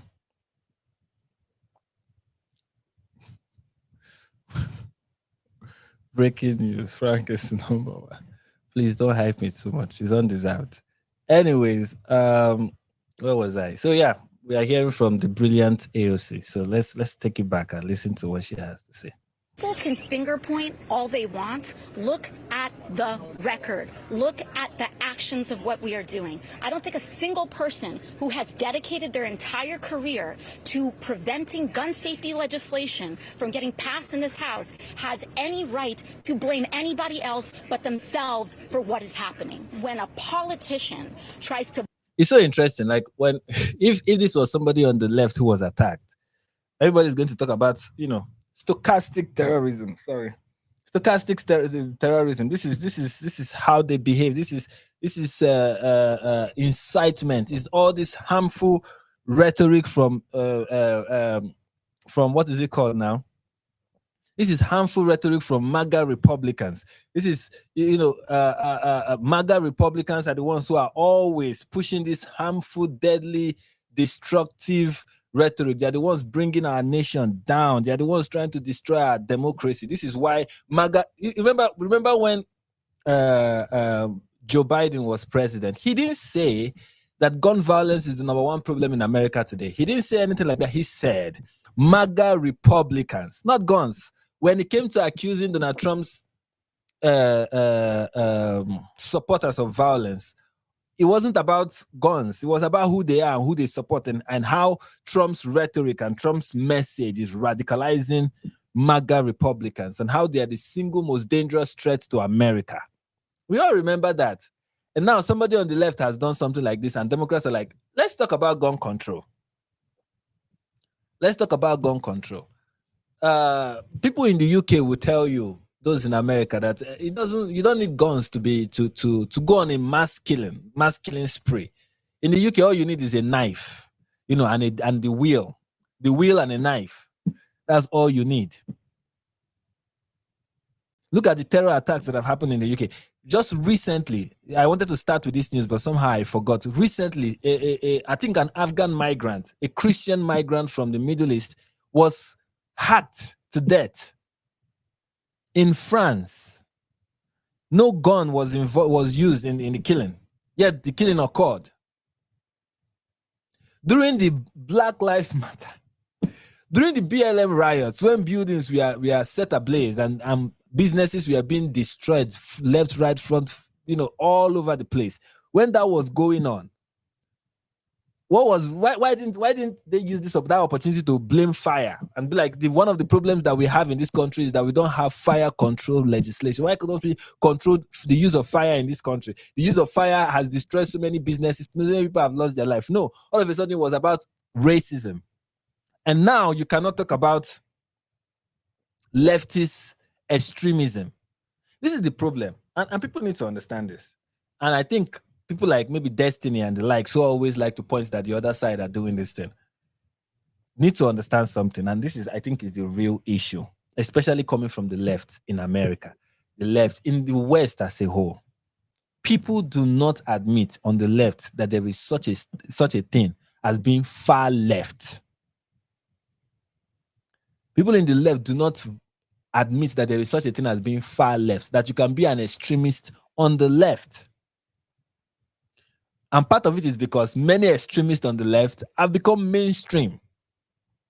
Left-wing extremism has become mainstream. It has become so mainstream that to point that this is radical.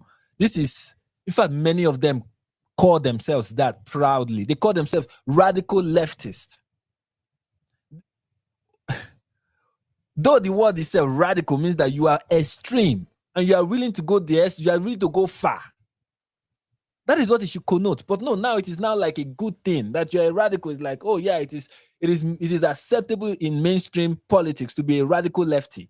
But to be a radical right-wing person is, you are the far right, you are Nazi, you are a fascist, you are all whatnot. And that is the problem. And that is what people on the right, I believe, that's what people on the right want people on the left to admit, at the very least, that there is extremism on the left. That is what people on the right want people on the left to, at the very least, admit that there are extremists in your movement too. But no, extremists in leftist movement are seen as mainstream. People who are saying from the river to the sea, Palestine should be free, are radicals, are extremists. But no, they say, no, these people are just expressing, when extremists on the left say something that is very extreme, leftists are like, no, you need to understand. What this actually means is there's a historical meaning behind the word. I remember when it became trendy, when it was a trendy topic of discussion, to discuss what Julius Malema was doing in South Africa. and how he will go on stage, he will pack stadiums filled with people. They wear this red whatever, and they are shouting, "Shoot to kill the farmer." And people are like, no, yeah, he's talking about killing the farmer. And so many times he says openly that, it will come to a point where someone will have to kill these white people. But for now, we are not killing them. He says it. And then when people talk about, look at the things he's saying, people are like, you need to understand, guys, that you need to understand that he's when he says kill, it is symbolic. The word kill is symbolic, just like the word intifada is symbolic, guys. It symbolizes liberation. It symbolizes freedom. And you're like, what? How? You remember the I don't know if you saw the news article back then talking about jihad. What exactly is the meaning of the word jihad? Can we have a conversation of what jihad actually mean? Like, when people on the left, especially the Muslims on the left, talk about jihad, we need to understand that jihad just means struggle, internal, deep down, you're just struggling. That is what they do. They will do all this wordplay, all this, let's go to the historical meaning, let's go to the symbolic meaning, and ignore the actual meaning. The actual meaning all of a sudden does not mean anything. But when right-wingers say something that they have misconstrued, they are the ones that are misunderstanding what the person is saying. When if they just take the in context, put what the person is saying in context, you realize what the person is saying is not that bad. When they are the ones that are misconstruing what someone else is saying, they're like, look, he actually is calling for violence. He's actually doing this, and this. When their side says something, they try to rationalize, they try to give reason, they try to excuse it. And when they cannot excuse it, they'll be like, well, what do you expect? What do you expect? Because MAGA Republicans are the reasons why is the reason why we are crazy. That is how they, and that is the problem. The real issue of whenever this thing happens, people always are quick to say, look at what the left is doing, or people on the right are like, look at what the left is doing, is people on the left will not admit. If there's any person that is admitted, it's just one or two. Many people who are like mainstream right-wing politicians would not admit that there is an extremism problem on the right. I mean, on the left, rather, not the right, on the left. They will not admit that there is an extremism problem on the left. They will not admit that the left have a problem of radicals, and the radicals are a problem and they are violent. They will not admit it. And that is the problem.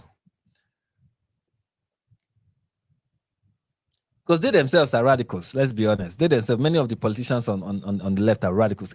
AOC and her climate, whatever, and all the things that she pushes for, everything that she stands for, is either just like on the fringes or close to it.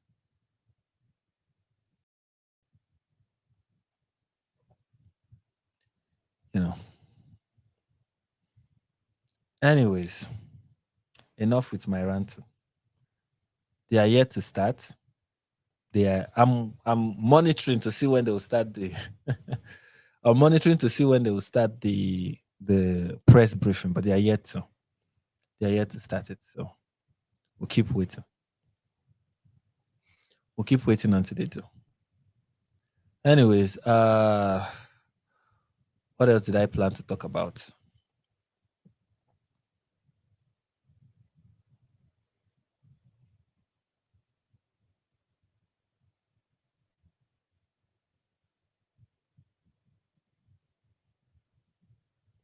Don't mind YouTube. Don't mind them. One day I will sue YouTube. One day, me and YouTube, they'll have to explain to me some of the things you guys are pointing out, because YouTube has a lot of explaining to do.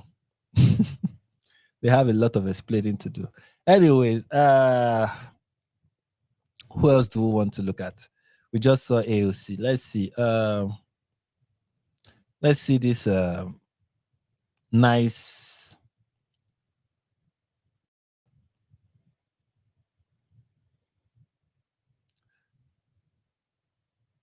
This is somebody her name is Hannah Ferguson from Australia.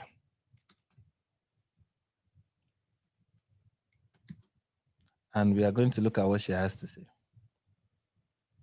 about the whole, mass assassination. This is what she has to say. She is a media personality in Australia, and this is what she had to say. These are one of the sensible people we have. And this is not a fringe person. This person has quite the popularity in Australia. He said, "I'm glad that Charlie Kirk will no longer spread his extremist messaging. Yes, I am happy that someone shot him in the neck in broad daylight. Am I happy that..." Okay, let me read this well. Am I glad Charlie Kirk will no longer spread his extremist messaging? Yes. Am I happy that someone shot him in the neck in broad daylight? No. Do I believe he empowered the violence that ended his life? Yes. Do I believe he caused more harm than good? Yes. Is violence sometimes necessary? Yes. Is this act of political violence? Is this act of political...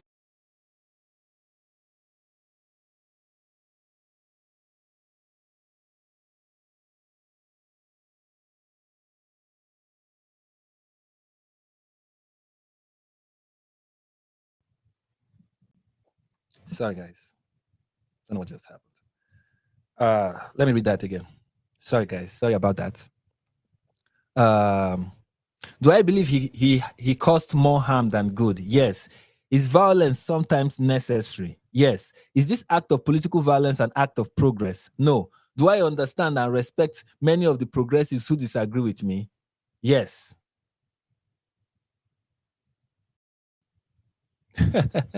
Thank you, BT.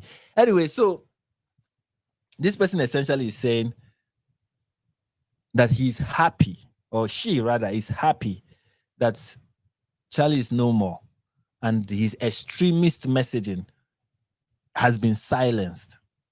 First of all, if you want him to be silenced and you think this has achieved that, then you are of all men most stupid.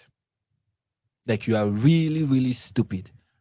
And you are supposed to be somebody who comments on politics, and you are this dumb to think that killing somebody for their ideas will somehow make the idea go away. You guys killed the West, not you guys, the West. The war against terror saw the death of Osama bin Laden. Has terrorism ended? Has terrorism ended as a result of his death? This is somebody who, his death, I'm even happy that he died. Thank God he was killed, right? Thank God he left this earth and he could no longer commit acts of terror. But do you think his messaging of Islam, which a message that is older than him, was older than him, and will continue to exist and has continued to exist even after his demise, and you think that killing that person is going to stop the spread? And you said you are glad that of something that is not going to happen. That is the first thing. And she's like, yeah. Now that he's no more, this is done, it's over. No, it's not. Am I happy that someone shot him in the neck in broad daylight? No. Let's be honest. No, let's be honest. I put it to you. You are happy. Do I believe he empowered the violence that ended his life? He empowered the violence. Do I believe that it is his fault? That essentially all this long sentence, all these words is another way of saying, do I believe it is his fault that he died? It is his fault that he was killed.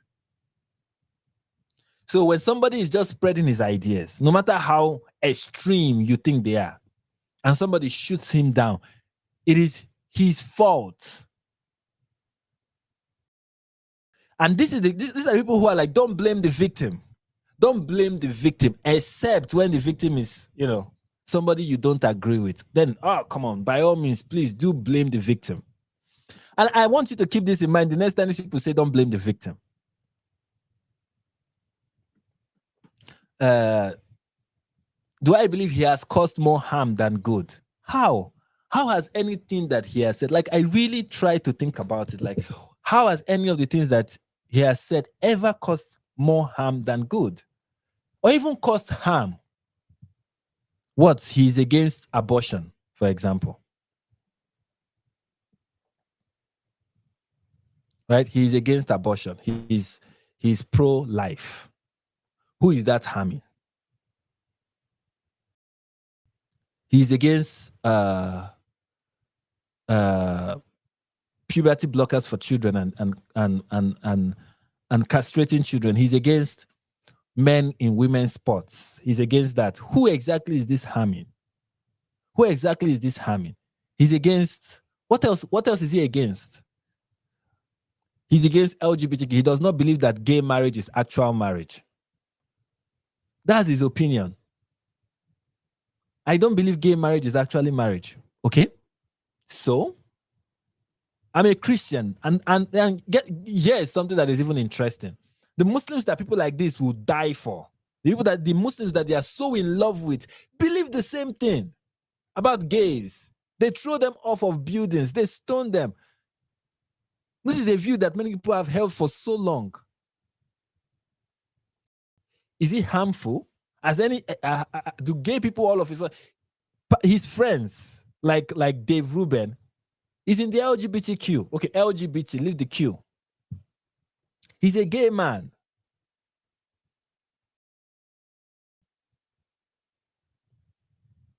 It's one of the things that I remember. There was a time I did a video and I tried to be as level-headed as possible because I know I was talking about a sensitive matter, and I know that so many people who support me are pro-LGBT, LGB rather, without the T.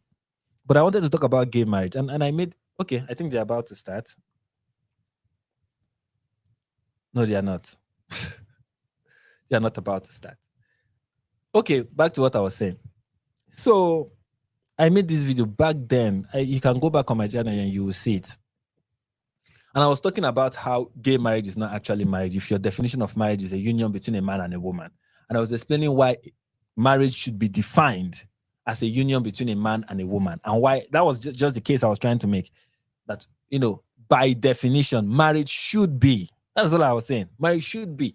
And people in the comments were like, this is proof that you hate gay people. And I'm like, no, it is not proof that I hate gay people, that I don't. I'm like, oh no, you shouldn't categorize gay marriage as actual marriage. Does not mean I hate gay people.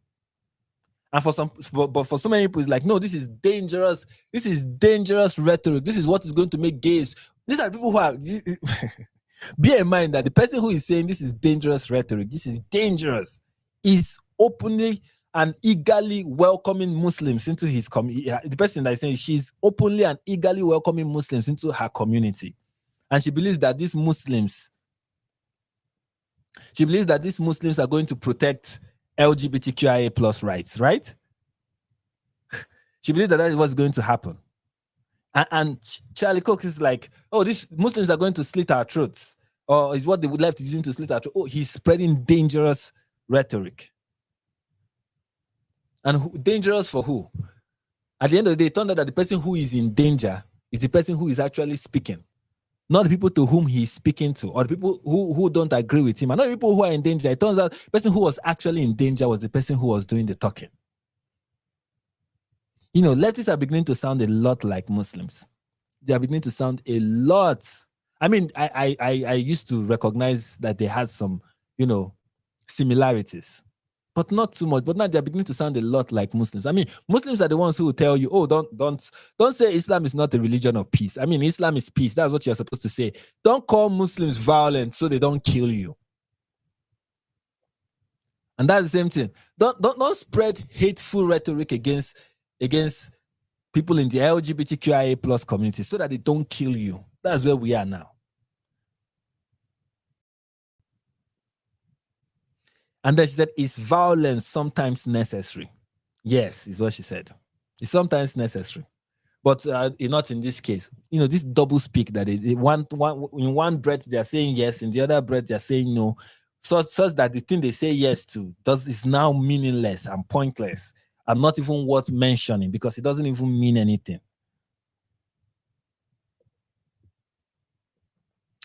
Anyway, so yeah, that is a media personality from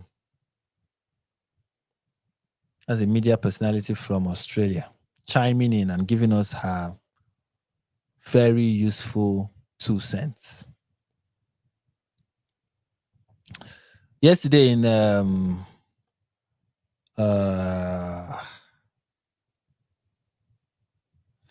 I want to? Okay, let's listen to Bernie Sanders, my man.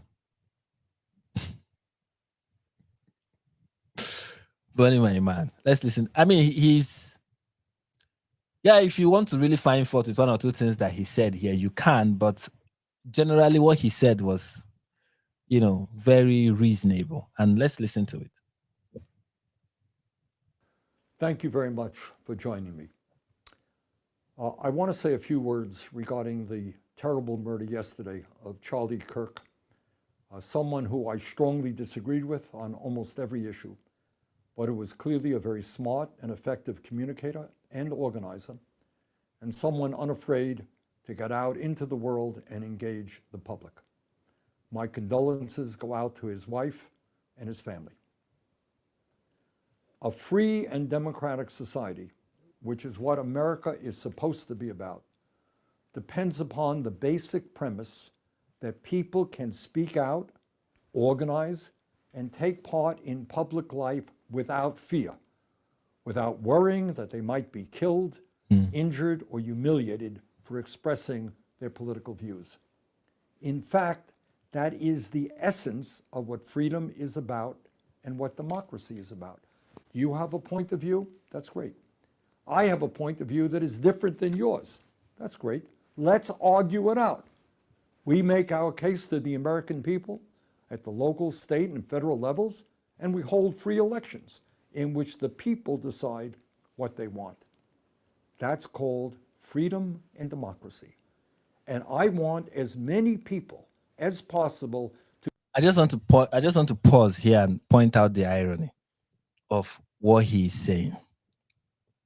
I just want to point out the irony, because he belongs to a political party that during the last election told Americans that democracy is on the ballot and that this is a fight for democracy.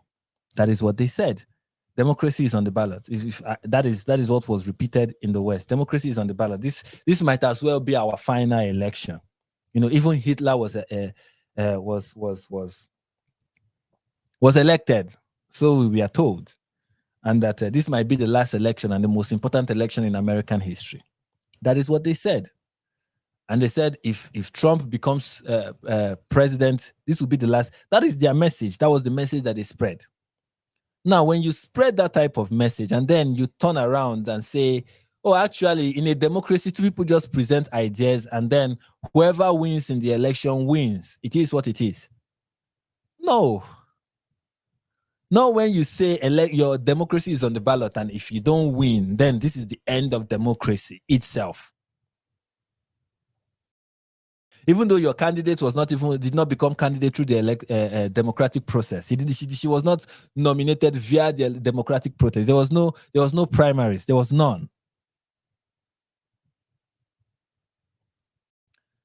And then you're like, when somebody dies, you're like, oh no, see, look, it's kind of if this will be meaningful, I think, moving forward, if rhetorics like, democracy is on the ballot. The soul of America is on the ballot. Who we are as an American is on the ballot. The future of our republic is on the ballot. If rhetorics like this, that's why I was saying earlier, if we stop speaking in exaggerations, if we stop doing that, maybe we'll reduce the rate of violence. It's not that big of a deal. Somebody gets his opportunity. Yeah, he may destroy America for as long as they might. They might introduce policies that will be dangerous and harmful for the time being. But it's not a do or die affair. That's one thing we used to say in Nigeria, that politics is not a do or die affair. But that is for we who are not the electorate. For the politicians, the way they talk about it is like this is their life.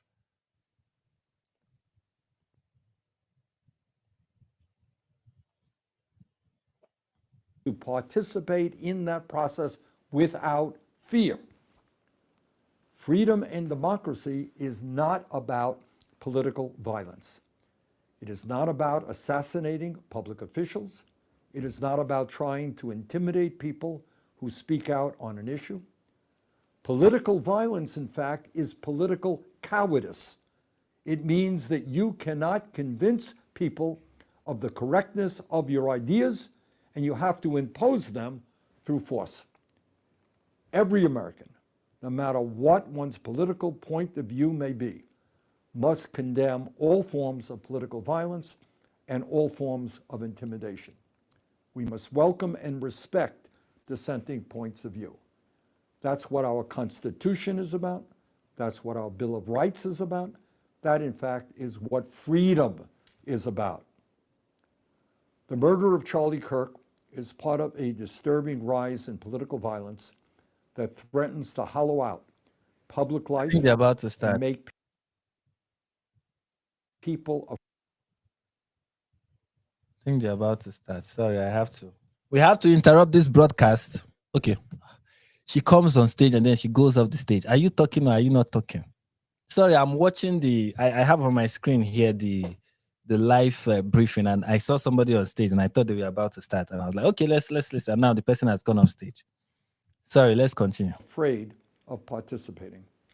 From the January 6, 2021 attack on the United States Capitol, to the attempted assassination of Donald Trump, to the attack on Paul Pelosi, to the attempted kidnapping of Michigan Governor Whitmer, to the murder of Minnesota's Speaker of the House, Melissa Hortman, and her husband, to the arson attack on Pennsylvania Governor Josh Shapiro, to the shooting of United Health Executive Brian Thompson, and the shooting several years ago of Representative Steve Scalise, this chilling rise in violence has targeted public officials across the political spectrum.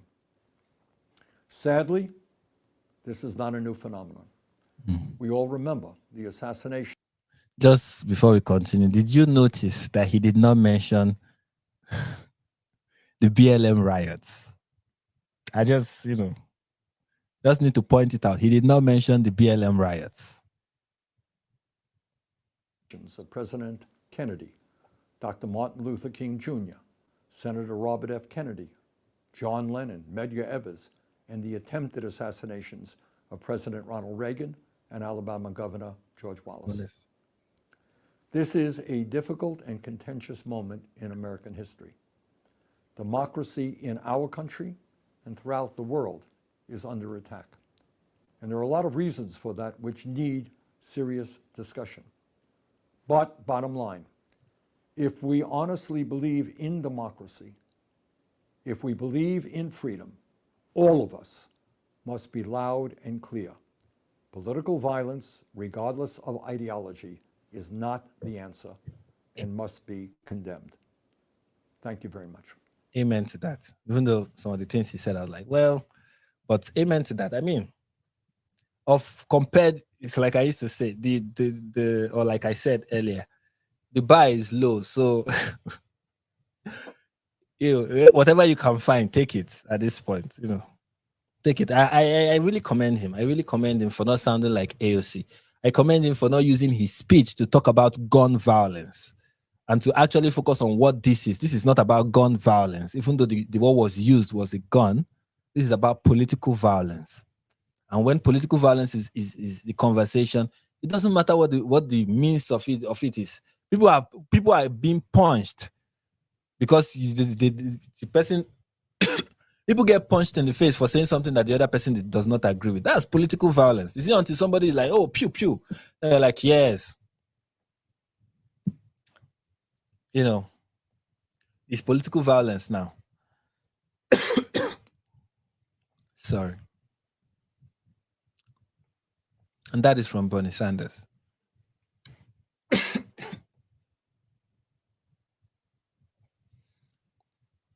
Now let's hear from Ilhan Omar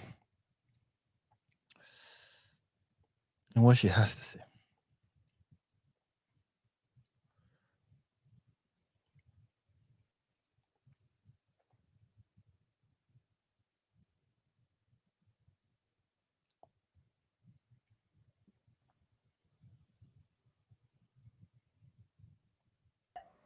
What I do know. I'm coming. Give me a second. I'm coming.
BT.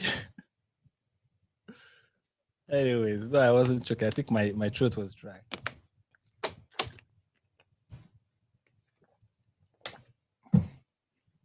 All right, where was I? Where was I before I went to get a bottle of water? Yes, I was about to listen to the brilliant Ilhan Omar. The best thing to come out of the best thing to come out of Africa since I don't know, since slavery.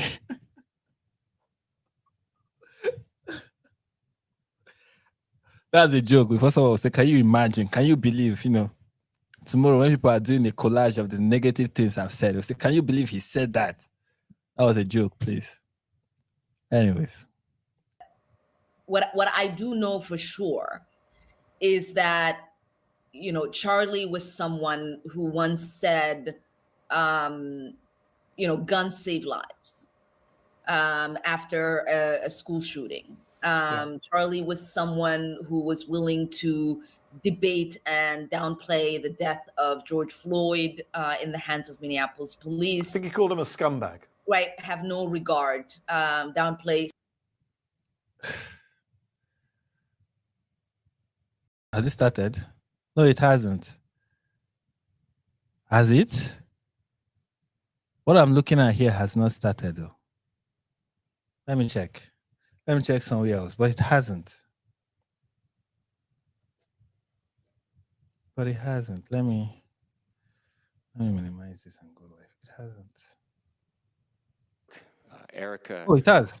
Charlie's parents, his children. Let's go back a bit. Safety. And look, no doubt that everyone is grateful that this didn't end in a shootout.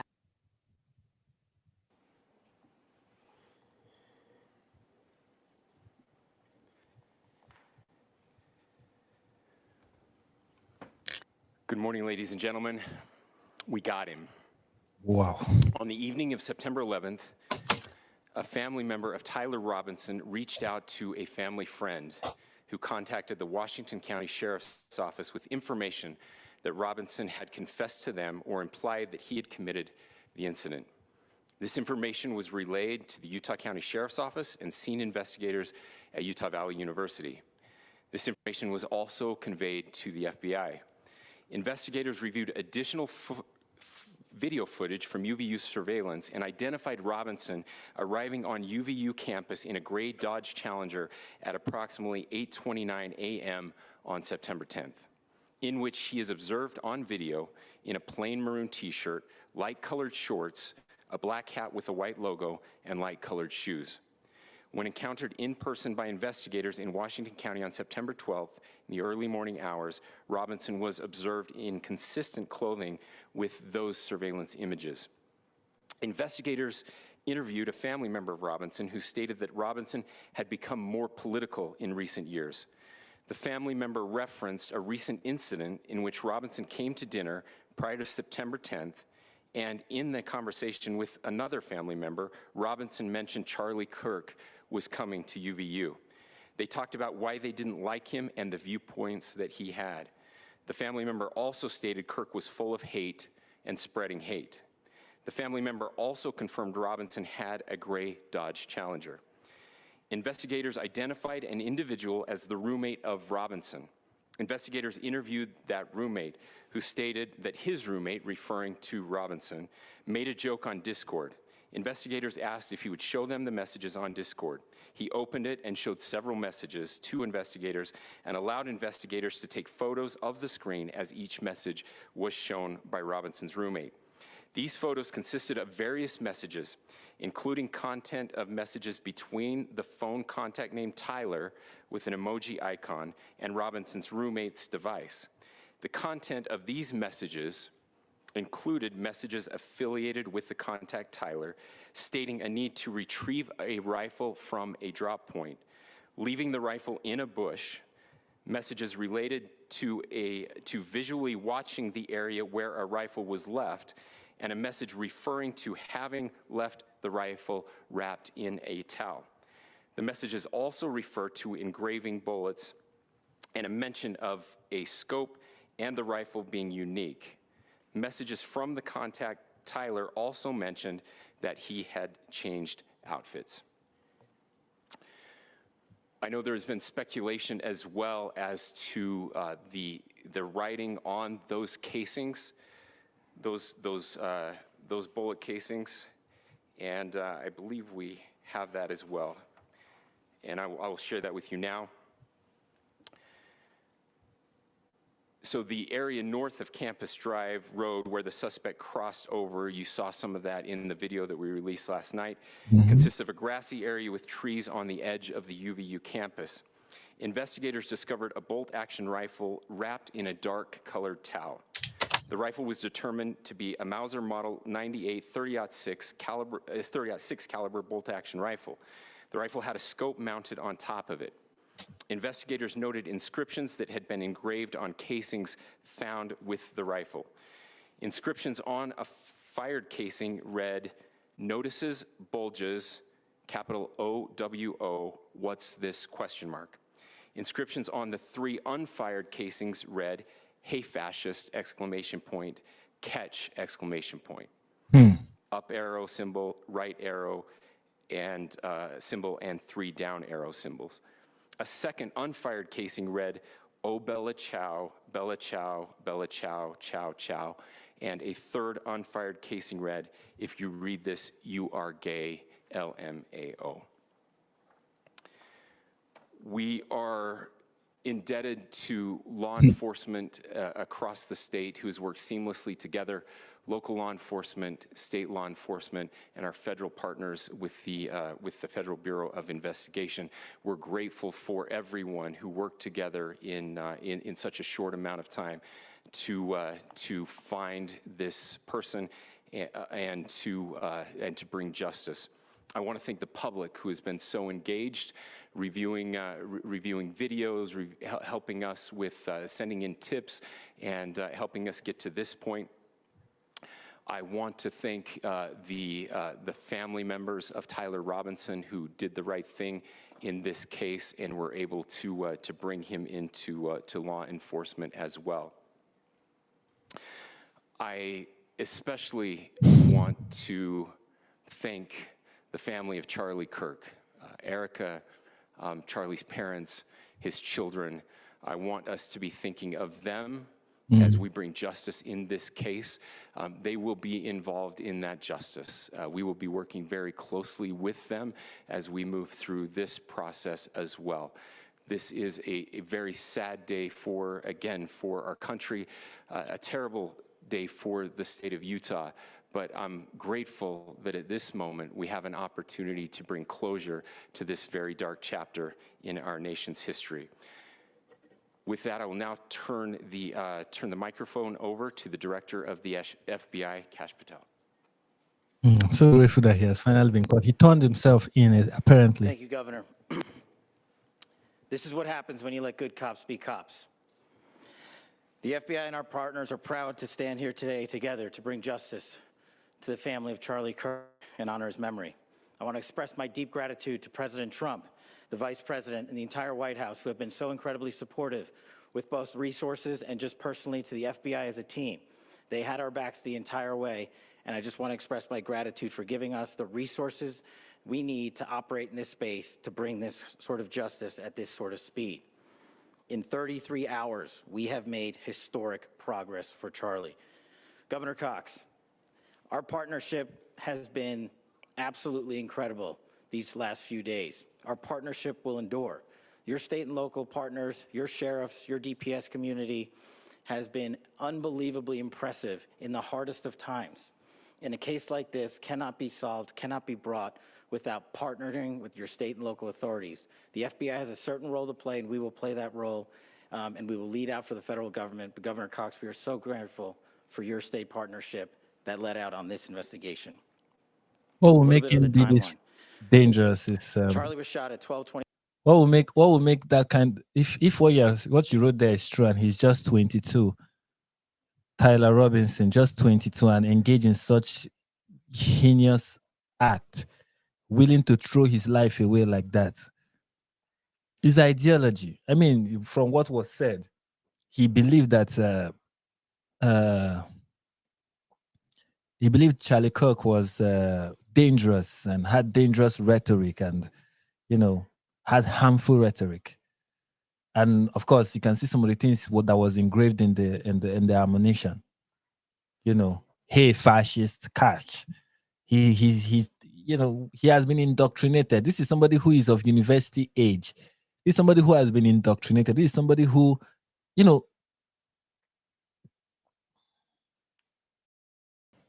is just people should be careful the kind of things they listen to. The suspect. We also released new images to the public of the suspect. And just last night, the suspect was taken into custody at 10 p.m. local time. In less than 36 hours, 33 to be precise, thanks to the full weight of the federal government and leading out with the partners here in the state of Utah and Governor Cox, the suspect was apprehended in a historic time period. And I want to highlight what Governor Cox said. This would not have been possible without you, the media, and you, the public.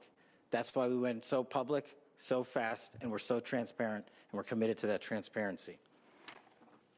The crime scene, just a little bit there. It is a large crime scene. State and local authorities, along with federal authorities, processed that crime scene quickly. And I even had the ability to walk through that crime scene and walk through the steps the suspect took to learn more about what was needed and what resources we needed to bear to create a full picture for the FBI and leadership back in Washington. Furthermore, thankfully to state and local partners, forensic evidence has been seized and continues to be garnered. Forensic evidence has already been evaluated at FBI laboratories in Quantico and state and local authorities here. We will continue to process evidence as we see it, as we collect it, and we will continue to deliver it to Governor Cox and his team. Last night, we had a total of approximately 7,000 leads. As of this morning, thanks to your great work, we have over 11,000 leads that were called in to the FBI. And we are running out every single lead that we can. Every one of those leads will be run out. The arrest is a testament to the dedication of good law enforcement being great and partnerships in law enforcement, which I've tried to highlight as my tenure at the... Just imagine you send your child to school to get an education. You went out a normal, functional human being with compassion in his heart, with love in his heart, just a good person.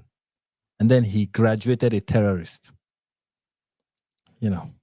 American schools, not to sound hyperbolic, but American schools are beginning to look like, the schools you have in Gaza, where children are, where the schools in Gaza are like a assembly line for terrorists, where you get indoctrinated that you are ready to go and kill somebody. Imagine that. Imagine that you send your child to school. You want that child to get an education, to come out to be well-rounded, to be a functional member of society, to get a job, to make you proud, to go out and do great things in the world. And then that child goes out, and what do? They get indoctrinated. They listen to lecturers that talk to them about communism. And then they hear somebody tell them by all means necessary. And then after October 7, they are like, well, globalize the intifada. Resistance is justified when people are occupied. And all this rhetoric of violence and that keeps going on. And people keep excusing it. Keep excusing it. It's all symbolic until it is not. It is all symbolic until it is not. It's all, just talk until it is not. And then somebody goes to school and return and is a monster. A monster just graduated. So unfortunate. A few minutes as the sheriff to express my gratitude for everybody who has played a part in this investigation. As you know, it's been a vast, a complicated, and a very, very fast-paced investigation. You're looking at people standing up here who are running on, if they got an hour's sleep in the last couple of days, they're probably lucky. It has been very taxing. It has been so impressive speaking on behalf of the local law enforcement to see the cooperation that we've seen in this type of case. Across the state, sheriffs, chiefs, our state partners have stepped up and have come to the call on anything that we needed. Our county chiefs have been phenomenal. Our Utah County Attorney, Jeff Gray, who's standing up here with us, has been phenomenal in leading us through this investigation. I would like to thank the federal government for their resources, their assets. Our local team here, our FBI team, has been extraordinary in helping us work through this and bring this person to justice. Most of all, I would like to thank the public, and specifically, I would like to thank the public who turned to prayers and who turned to positiveness for us.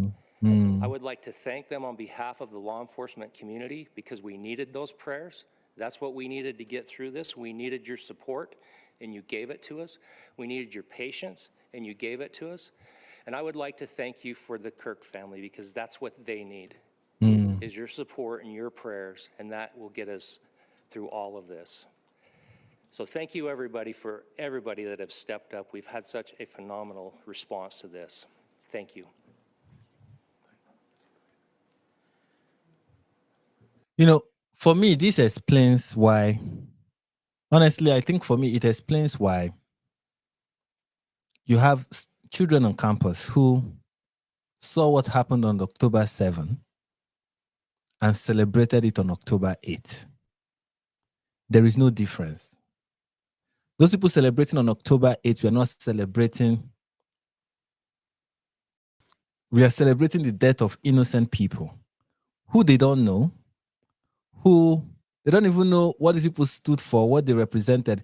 They were not even being attacked because of what they said, just because of who they were and who they were perceived to be and who they were taught to represent, including children. This is in many ways similar. The response we've seen, especially from people on the left who are celebrating and dancing and making videos and happily, gleefully laughing on camera for likes and clicks. Those people are doing what they are doing because for the same reason why they celebrated when children were burnt alive by Hamas. When people, families were just vaporized, killed, massacred brutally. When Hamas landed at a music concert and started killing people, slaughtering people anyhow. It's the same mentality. It's that mentality of, this is what you represent, therefore you deserve whatever comes your way. This is the reason why somebody like Hassan Piker can say, babies are colonizers too. Babies are settlers too.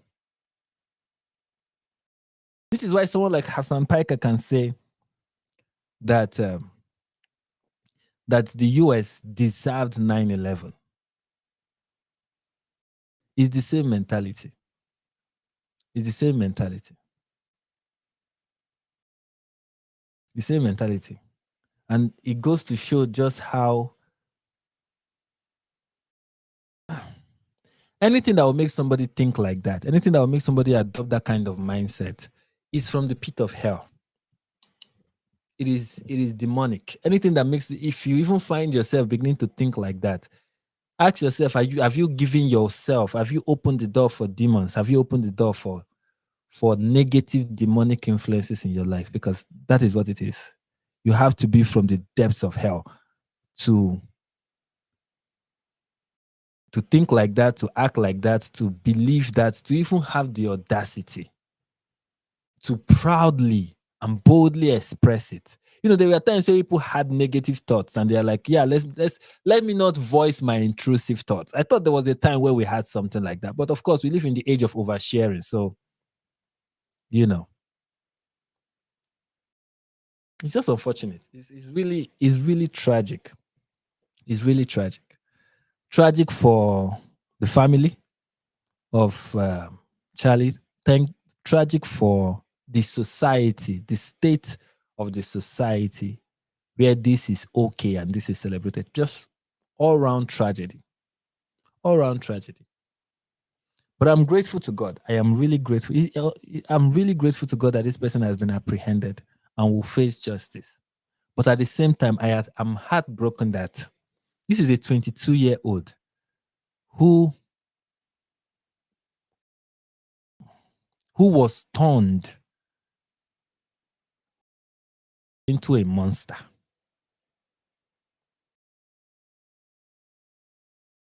A young person transformed by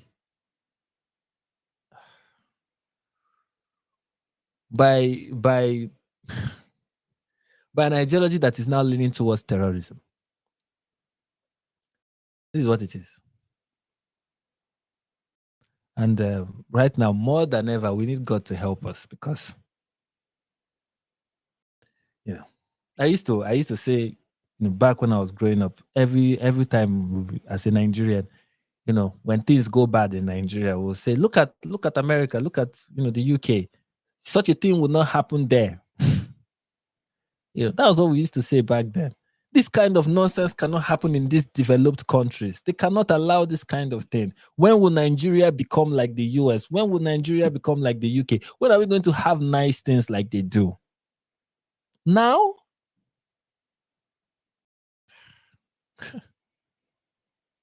Well, surely there are some things you guys have that I wish we had.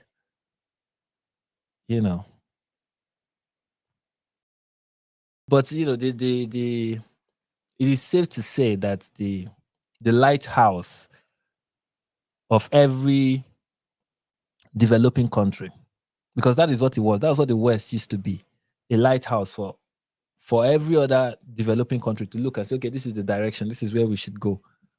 Is deeming. That's what it is. That's just what it is. Different than what we are suffering through right now.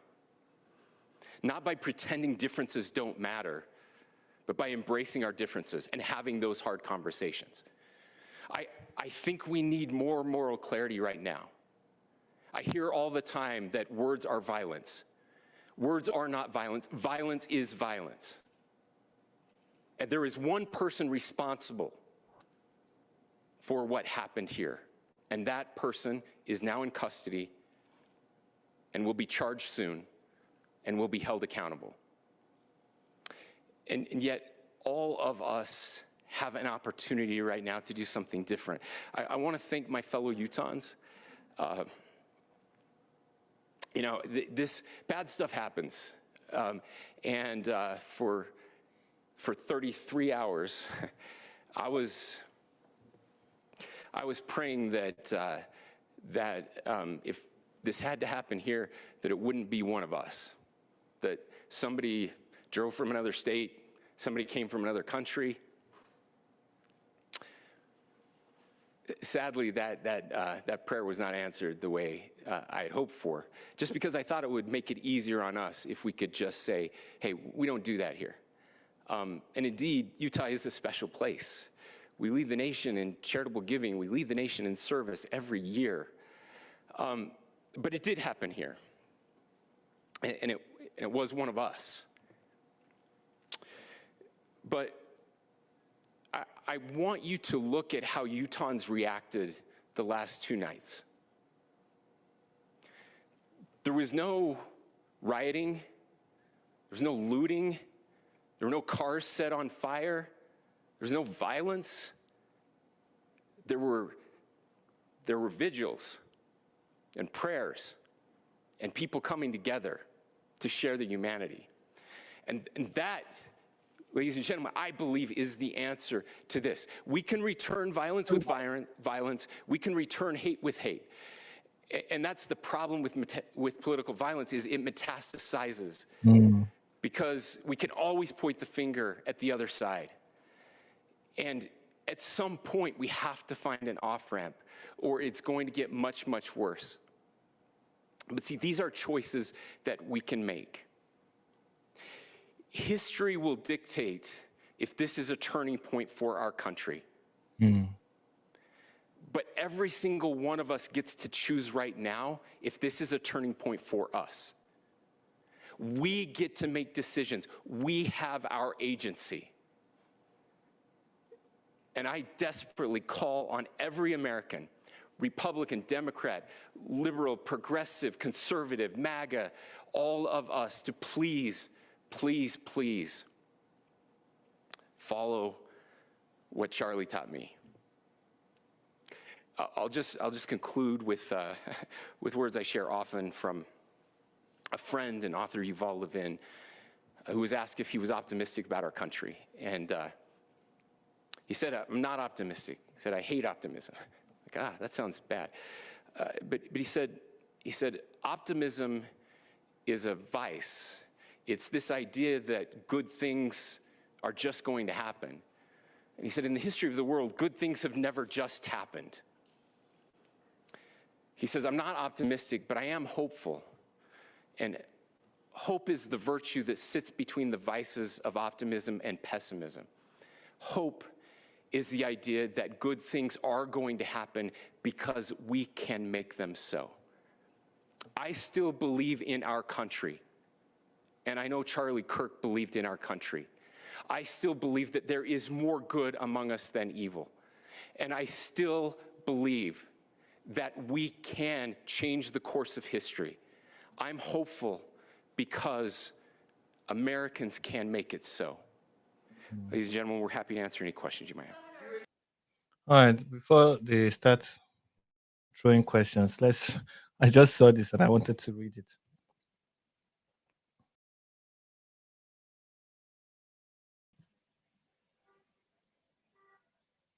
I just saw this and I wanted to read it. Give me a second. Sorry. I don't know what is my system is slow. Don't know why.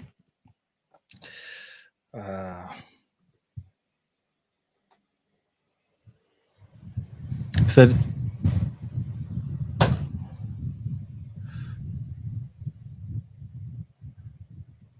this is the guy.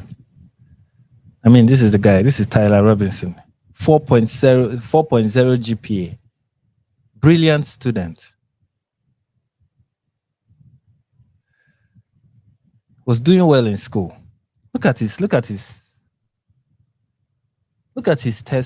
test results. Look at how he was doing in math. I don't know if you guys can see this. Like, he has like an 82% in high math. He had 100% in numbers and what is that? I can't see clearly. In algebra, he had 88%. Functions, he had 100%. Geometry, 75%. This guy was good. In science, he was doing well. He had a very impressive school record. Yeah. And his mom was proud of it. This is from the mother's Facebook page from 2018, celebrating her son's accomplishment. My son is finally going to get into the university. He's going to make something of himself. He's going to be a renowned. This is the point I'm trying to make. No, his mother did not see this in his child's future. But the demons in school, we are like, yeah. We have other plans. We have other plans for your child. And this guy, the Egyptian atheist that I follow on Twitter, said, nothing is more dangerous than an educated idiot. And he's right.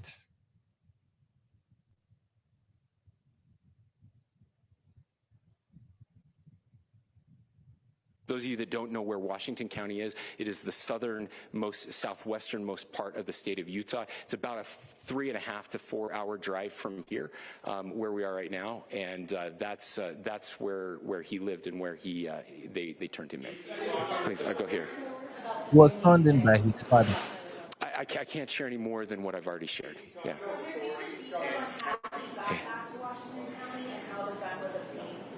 So how we obtained the gun was found here. So I don't have much more details on that. We do know that he drove. We had his car here on campus, and then we had his car going south back to the St. George. It's actually the city of Washington in Washington County. Is he talking with authorities, and did he discuss a motive? I'm sorry? We don't have any information that would lead us to believe that. Yes, in fact, it was just released. Yes. Talking with authorities, and did he discuss a motive? I can't answer that right now. Yeah, thank you. Over here. About trying to reunite this country. Do you feel this is a watershed in American history? I absolutely believe that this is a watershed in American history. Yes. The question is, what kind of watershed? And that chapter remains to be written. Is this the end of a dark chapter in our history, or the beginning of a darker chapter in our history?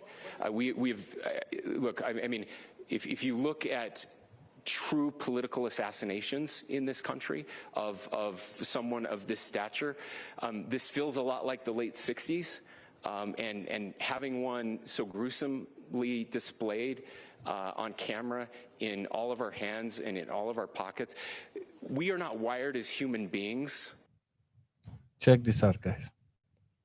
This is like, I'm getting some, when you're on Twitter, you begin to see like more information about who this person is and some of the things that he has said. And I'm just watching this with you guys. Congratulations. You have been selected to receive the Resident Presidential Scholarship from Utah State University. The value of this scholarship is approximately $32,000. This scholarship is available for 4 years or 8 semesters. Okay.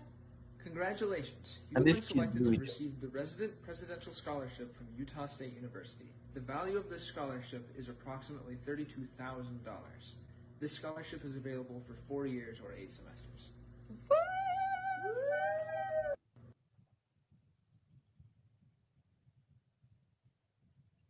And this kid blew all of that away. He blew all of that away.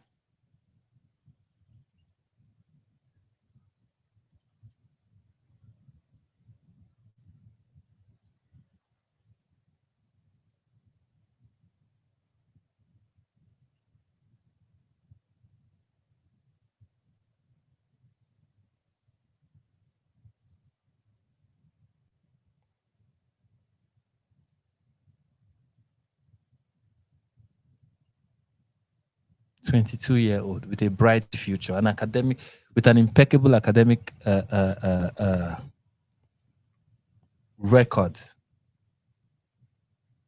Man,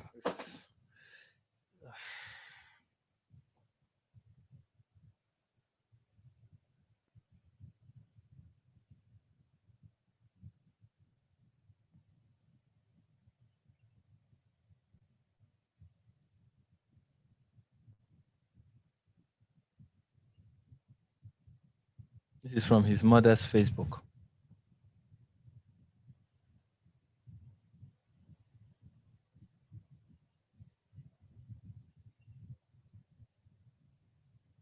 This is him when he was 19. And now he's doing this just 5 years. I don't think this is him.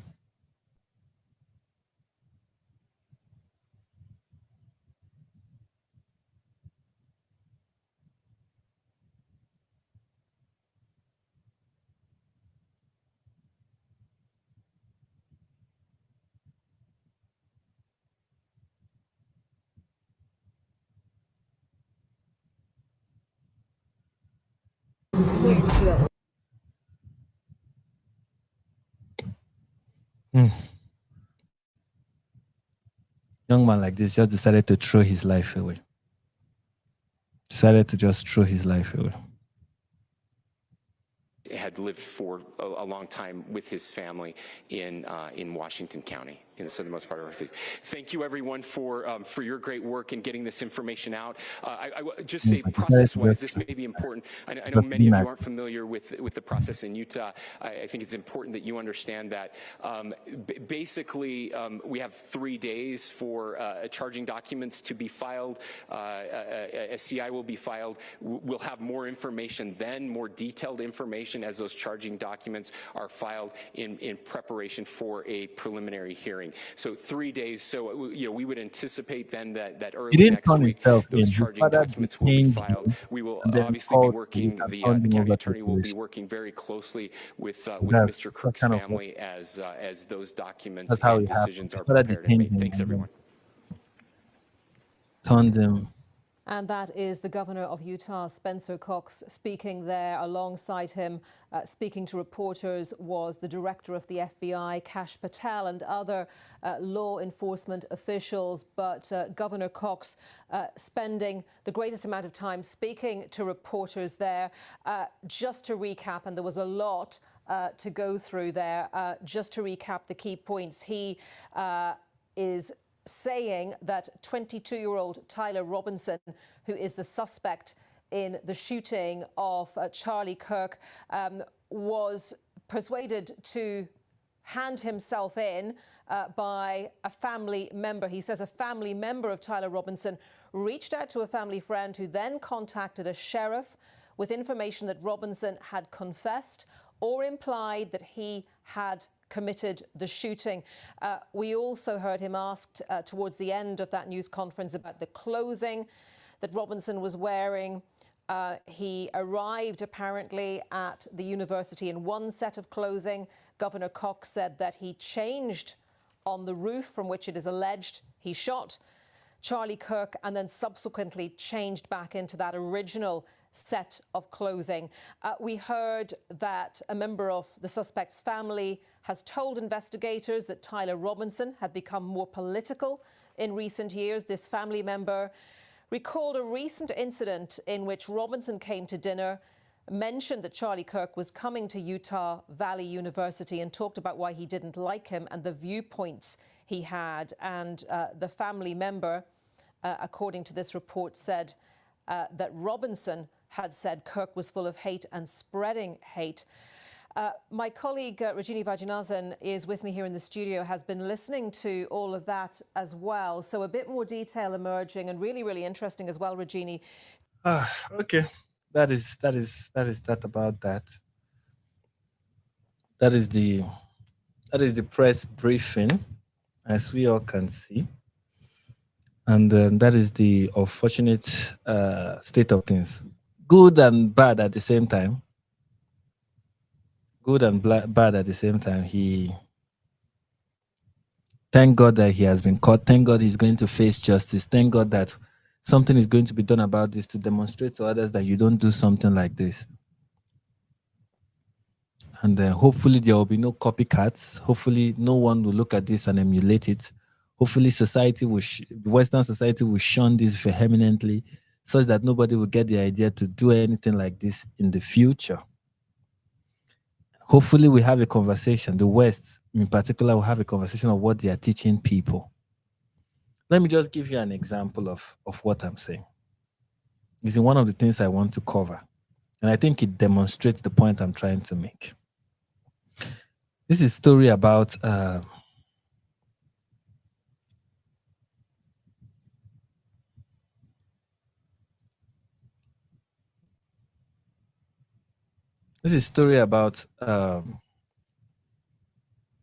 the Oxford Union president. This guy debated Charlie Kirk when he came to the UK, and they debated about Israel and Palestine, amongst other things, I guess.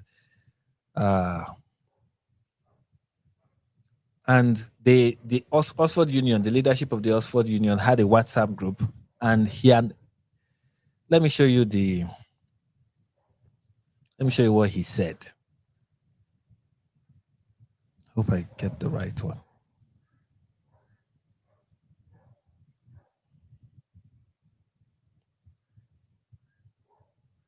I think this is it. Hopefully, this is it.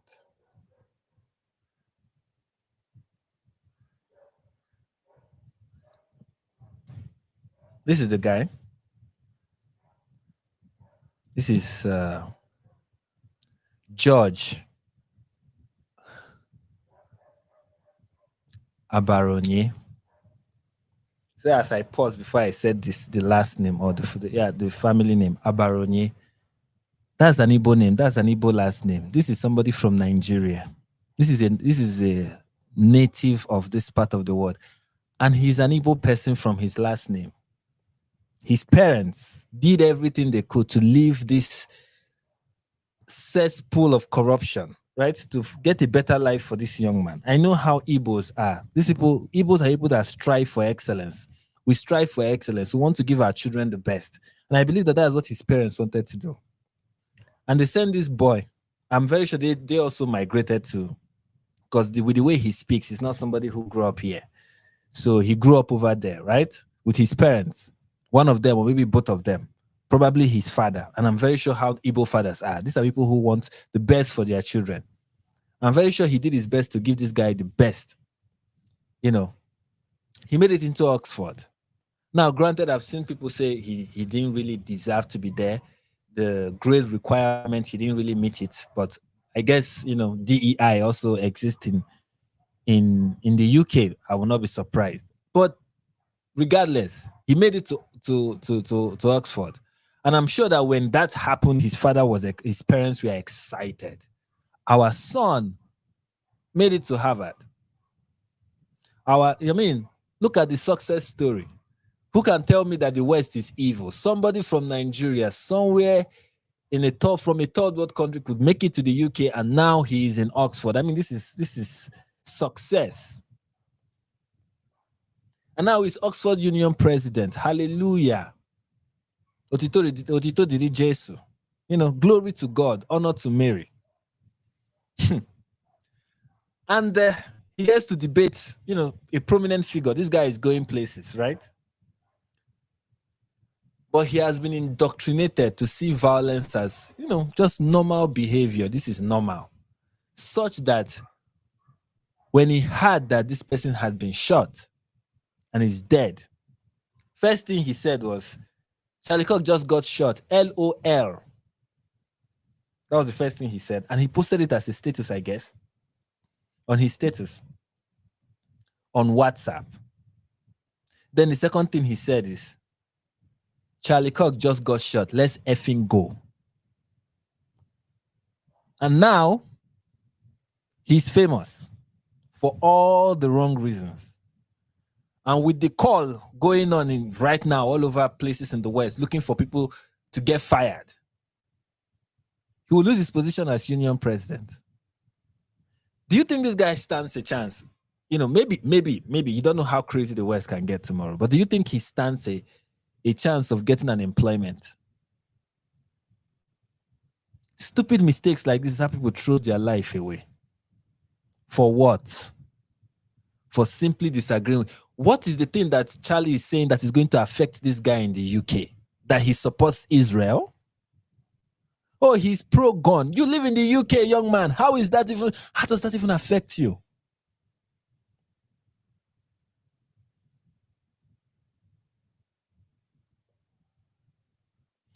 If for one thing, the likelihood of this man getting into the US is very slim, as long as someone like Trump is in office.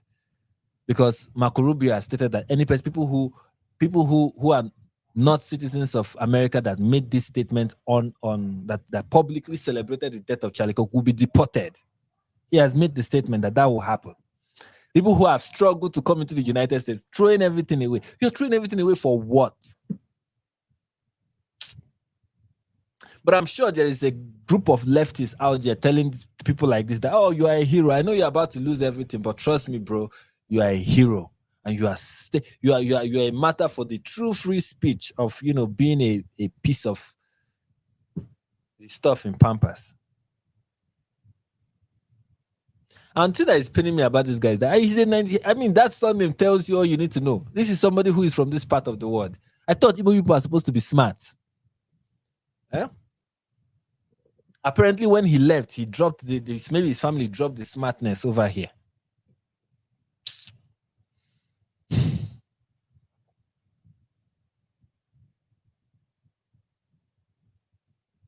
This is what I mean. Ideology is a very powerful thing. Can make people do very, very insane things. Suffer unnecessarily.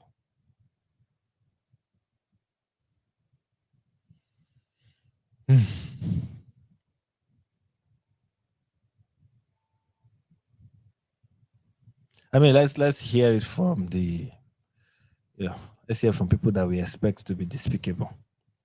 Or people who should have sense but refuse to.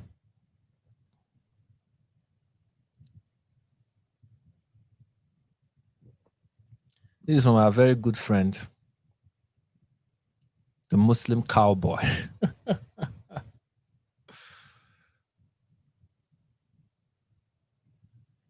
This is from our very good friend, the Muslim cowboy. He said Charlie wanted to end Islam. Something ended. It just wasn't Islam. You know.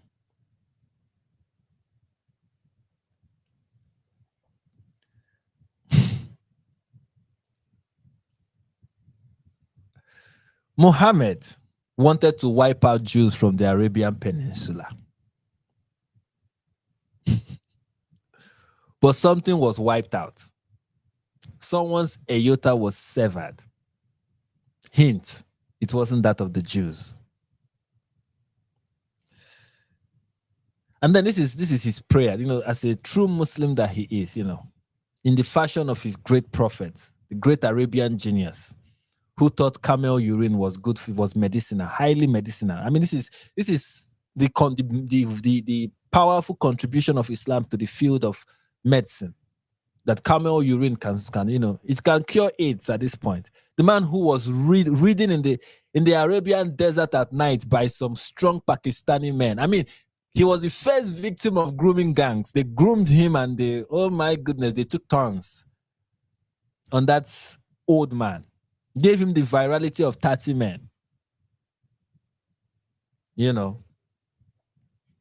And I'm happy that the Muslim cowboy is carrying on his legacy. The man who is like, puberty is just arbitrary. Why are we making, okay, 18 is just arbitrary. Let's use puberty instead. That's the person that is thanking Allah for the demise of Charlie. That's the person who is like, yeah, he's gone. Yeah. The person this is what Islam does to you. It makes you celebrate terrorists and make you mock good people. The Muslim cowboy. Here's another one from him. Okay, we've seen that one. We've seen that one already. It's part of the things that he said. Oh, here's another. Yes, although this is not from the Muslim cowboy. This is from someone else. Just your friendly, nice, peace-loving, peace-spreading Muslim. Tweet said,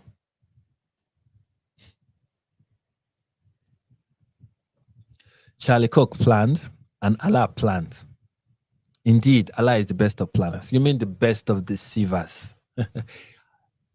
Allah is the best 419er we've ever seen. As in the and of course he is. He was very good. He duped 1.9 billion people. That guy is fantastic. I will give him that. I mean, he's better than Bob Risky. Not Bob Risky, Hush Puppy. The Hush Puppy from Arabia. The Arabian Hush Puppy. I know some people who are not Nigerians who don't know who Hush Puppy is. Hush Puppy is he was arrested by the FBI. This guy stole. What did he steal? He was an internet fraudster. He stole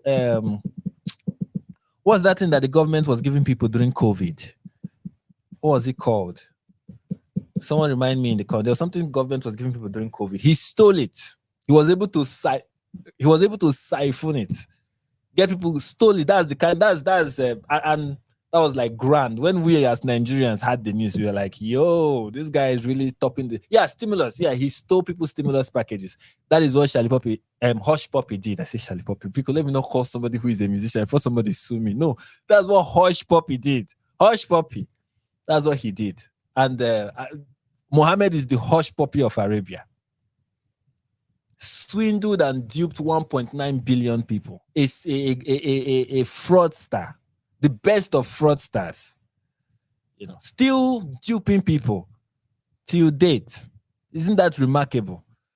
And that's not just Muhammad, but the God that, you know, the Muslims worship. He's the best of them. He's like, that's how he brags. You understand? I think I've done a video about it. That's how Allah brags. That's how he brags. He's like, you think you are bad?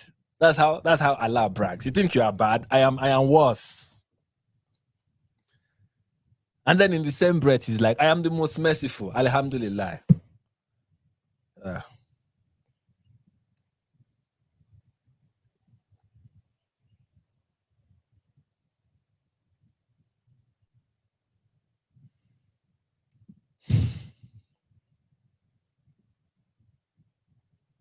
This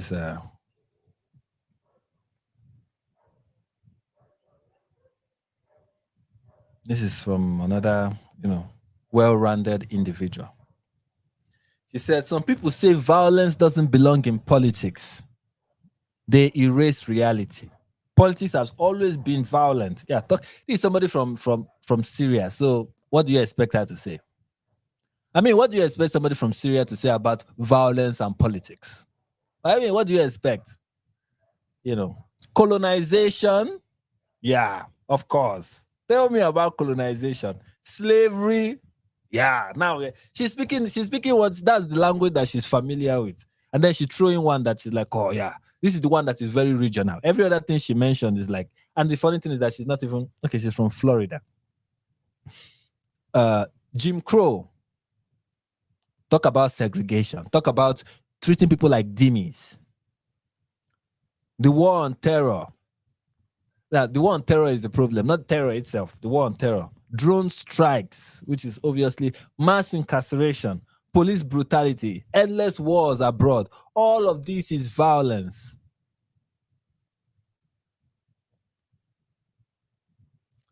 That's what these people want. That is what they want. The fact that war break out and people go to war, they justifies a man who is just sitting down trying to have a conversation getting shot by somebody who was driven by the demon of ideology. That justifies it.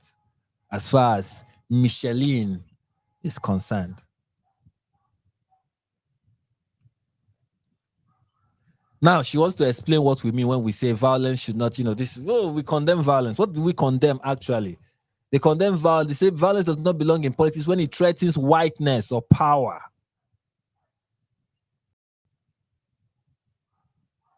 But when violence is directed at black, brown, indigenous, Arabs,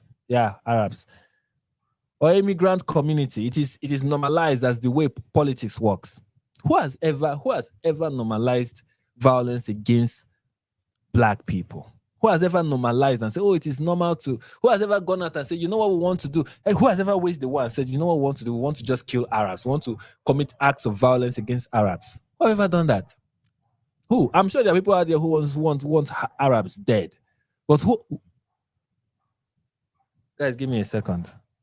Just give me a moment. I'll be right back.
Sorry, guys. I was saying something. I didn't know the mic was muted.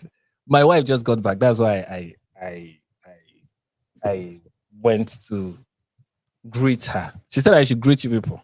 Said I should greet you people that she's not that she's extending her greetings. I said that my fans are waiting on me. She said, please go and talk to them. Where was I? Where was I before I was where was I before I was interrupted? Gladly interrupted. Lost my train of thought. What was I saying? Okay, I was talking about this lady and what she had to say about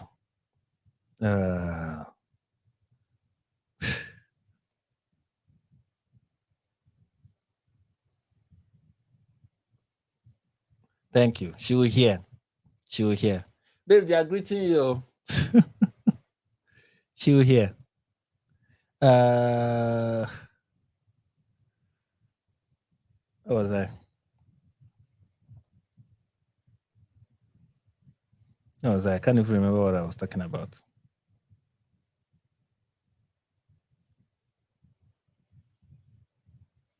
Anyways, what was I saying? Guys in the comment, what was I saying before I left? What was I saying? What was I saying? Please remind me.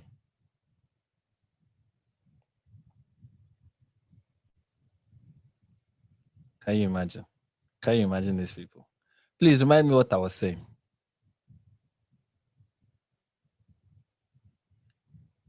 I can't remember what I was saying. I was saying something about this lady. I thought I was making one very brilliant, fantastic point coming from the depth of my heart. So I was talking about Dogecoin. Yes, that's what I was talking about. Yeah, that's what we talk about on this channel. We talk about Doge, you know. Where was I? Okay, let me just restart what I was saying about this lady. She was, talking about politics and violence, and how politics have always been violent. As far as Micheline is concerned, politics has always and will always be violent, and she wants it to be violent because the fact that people go to war is justification to shoot somebody in the street. We should all just bear arms and shoot. Violence and politics are the same thing, and it should be like that. She cannot differentiate, which is, of course, the thing that I keep saying, is how the people cannot differentiate. Everybody is speaking in exaggerations. The people don't, there's no differentiation. Everything is the same. When a nation attacks you and you try to defend yourself and people get killed in the process, that's an act of violence. And for her, it is the same thing as somebody saying something in a campus somewhere in the United States, and someone who doesn't like him goes out and shoots him. To her, that and a nation defending itself against foreign threat is the same thing. It's all politics. I mean, whether you call it geopolitics or you call it regional politics or you call it international politics, whatever you call it, it's all about violence. For her, everything is the same. It's all politics. So let's just be violent. Let's all leave trying to make our point and trying to be civil and trying to, make arguments and try to convince each other in a civil manner. And even if we are not civil, at least let's not be violent. And for her, that's like, oh, anybody who is saying that is trying to protect whiteness. That's what they're trying to do. They're trying to protect whiteness. And of course, whenever the victim, the so-called victims for her, whenever it is a black person or whether it's a brown person or an indigenous, in fact, as far as she's concerned, when the police arrests a black person and puts him behind bar and they use force to restrain him, that's political violence. It is all violence to her. This is how these people reason. Everything is violence. Everything is, you cannot say, you cannot, everything. If that is allowed, then who are you to disallow this? That's how she's thinking. And to her, this thing makes sense. In her mind, whatever she has convinced herself or whoever has convinced her, this thing she's saying makes sense. And these are the kind of people that are now in the West. This is the kind of mentality that some people have. Sadly, these are the kind of people you live with. These are your neighbors. These are your classmates. These are your co-workers. These are your colleagues. You know.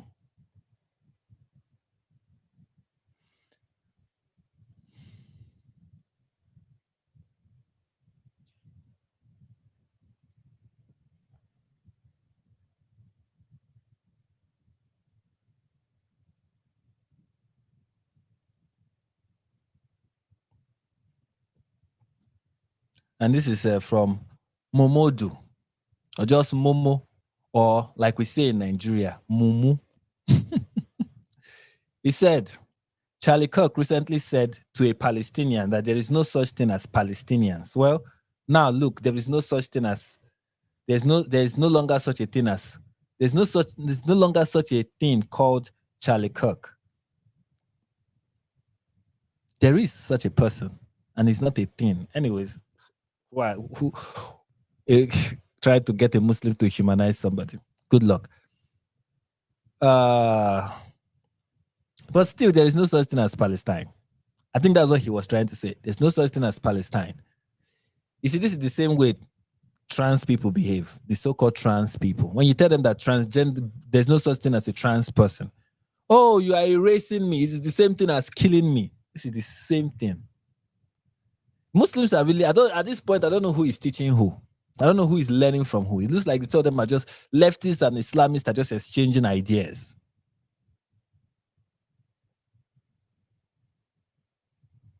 And Charlie Kirk is right. There is no such thing as Palestine. It's made up. It is made up. Those people are Arabs. We are not saying they don't exist. We are saying they are not Palestinians. They are Arabs.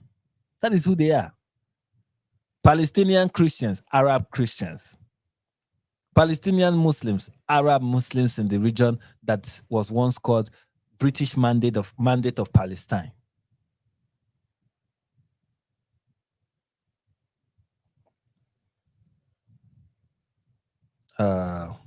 What else?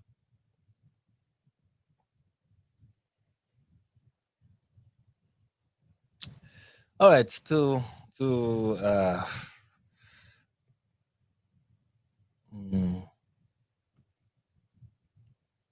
let's listen to Destiny.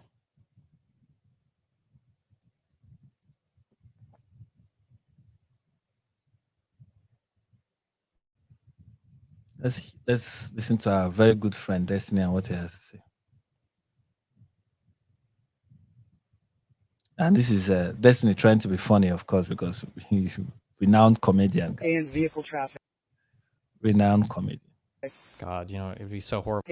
And vehicle traffic.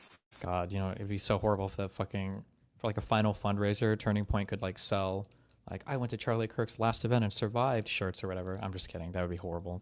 That's not good.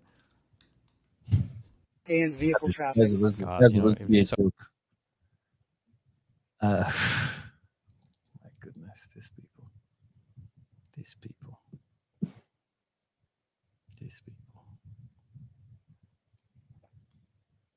These people. Here he is again.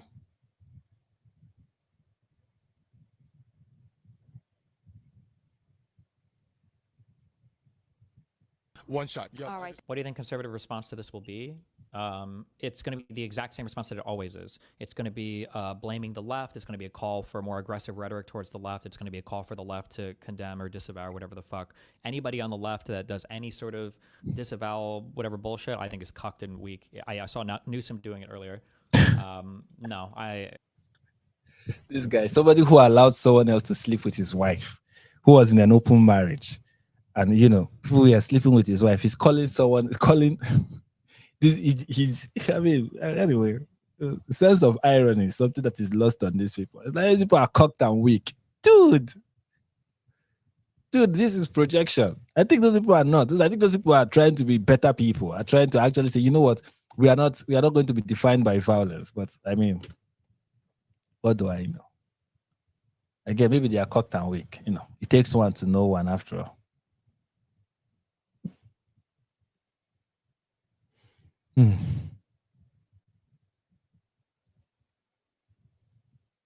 And just, to show you the kind of rhetoric that breeds an environment where it is, people now see it as okay to attack people they don't agree with.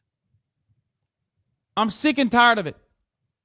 Left-wingers, liberals, you need to be fucking showing your opponent's guts on there, okay? You need to be gutting them. You need to be shanking these motherfuckers and letting their intestines just ride on stage. What the fuck is this shit, man? Slice them up.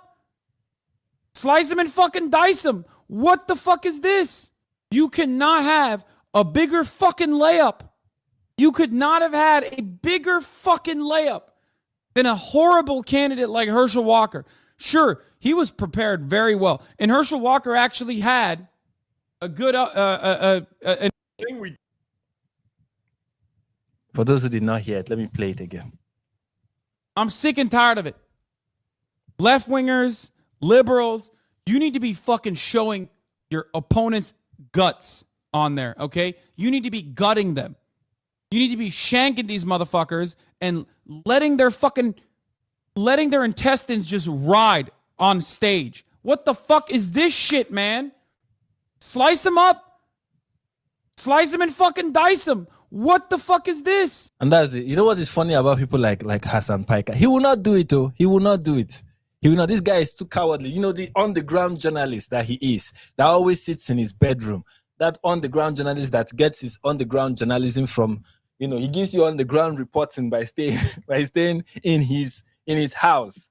That's where in his mansion. That's where he gives on-the-ground, journalism, like first-hand reports.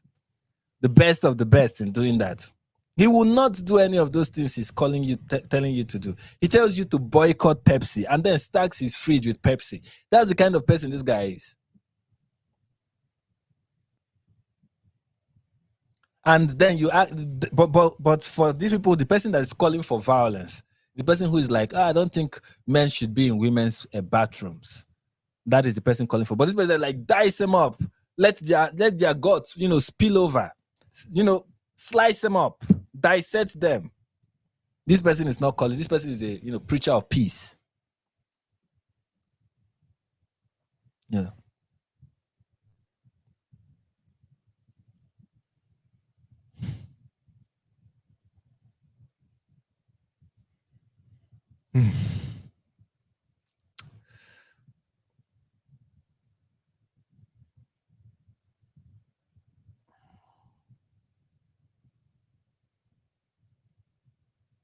Yes.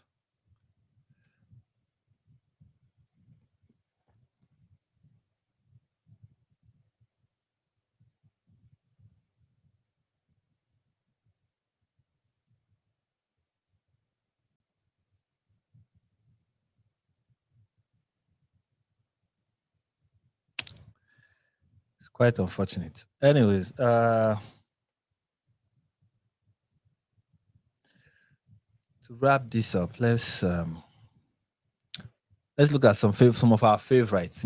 Wonderful people that will make us smile. People who get you angry. There are people who make you happy.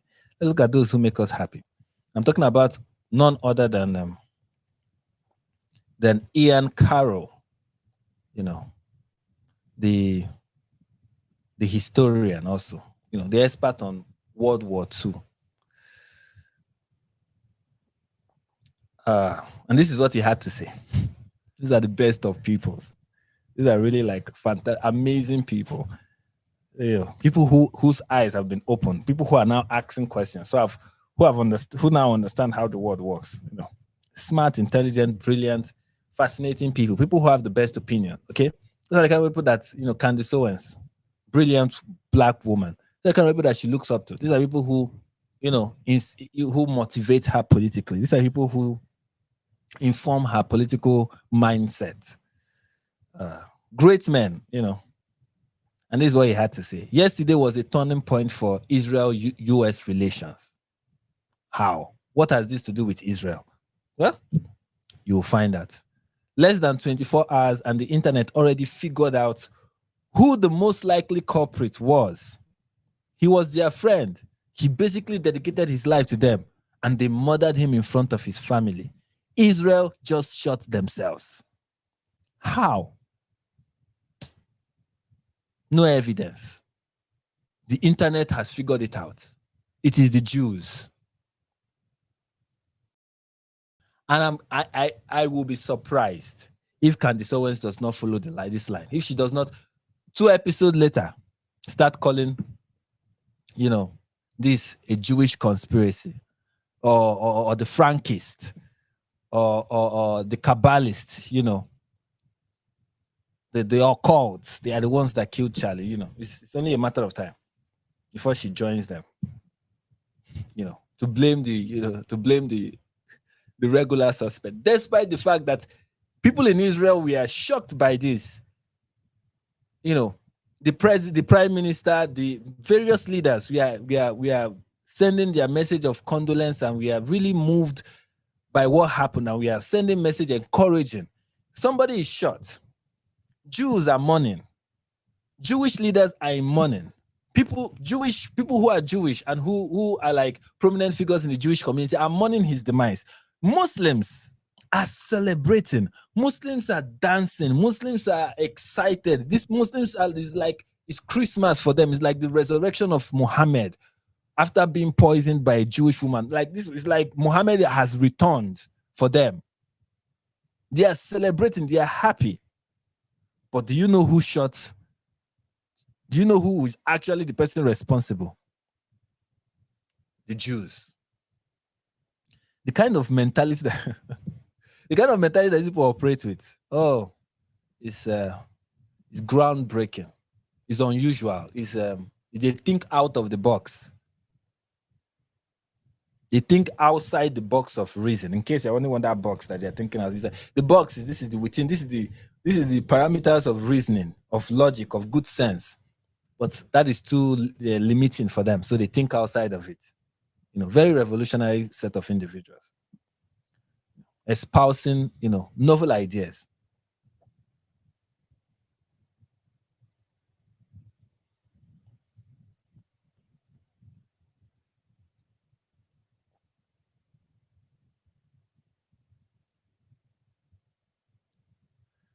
And this is from, my very good friend, Candace Owens. Right? Yes. What did I move? Oh, I moved the wrong thing. Sorry. This is not what I wanted to show.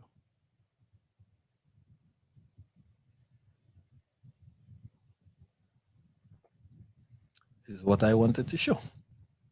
Of course, this is Candace Owens, the internet sleuth, the person who's going to crack the case before anybody else. This is what are we going to uncover in the universe without the help of Candace Owens and her fans? Please, if you have any information that is helpful to help her connect the Jews to this, please send it at tips@candaceowens.com. She said, if anyone has anything about this, please. Okay, so somebody was saying a private jet under the tail number. There's the tail number. Left this airport an hour ago. Suspiciously 30 minutes into the flight, it dropped off something illegally and reappeared, headed back to this place in approximately an hour. Suspicious activity. What is going on here? And Candace is like, if anyone knows anything about this, please comment below or email tips@Candace. Don't worry, she will find a way. Trust me. Candace Owens, I am counting on you. I am counting on you. You will find a way. Don't let reasoning, don't let good sense, don't let common sense, don't let fact, don't even let the fact that people are not sending you tips. Don't let it stop you. You can do this. You can find a way. Maybe there is a number we are not noticing. Maybe 10, 11. There's something significant about it in the Jewish calendar. Find a way. There is a connection. You can do this. I believe in you. Don't let me down. Don't let your fans down. They are counting on you. Candice, every single one of your fans is begging you right now. And I speak for every one of them because I am chief amongst them. We are begging you right now to find a way to connect the Jews. Don't fail us. Okay? Don't fail us. Ian Carroll could not do it. He was just throwing speculations. I mean, it's just unfounded claims. But you can make it more unfounded. Please don't let us down. you know.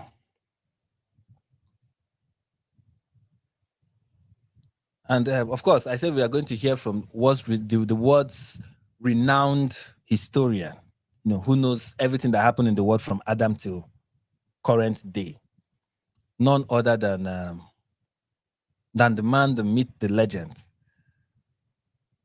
Dave Smith.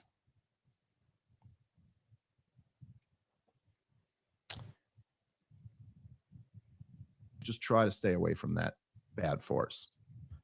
And I should say, one more thing that I just, because I,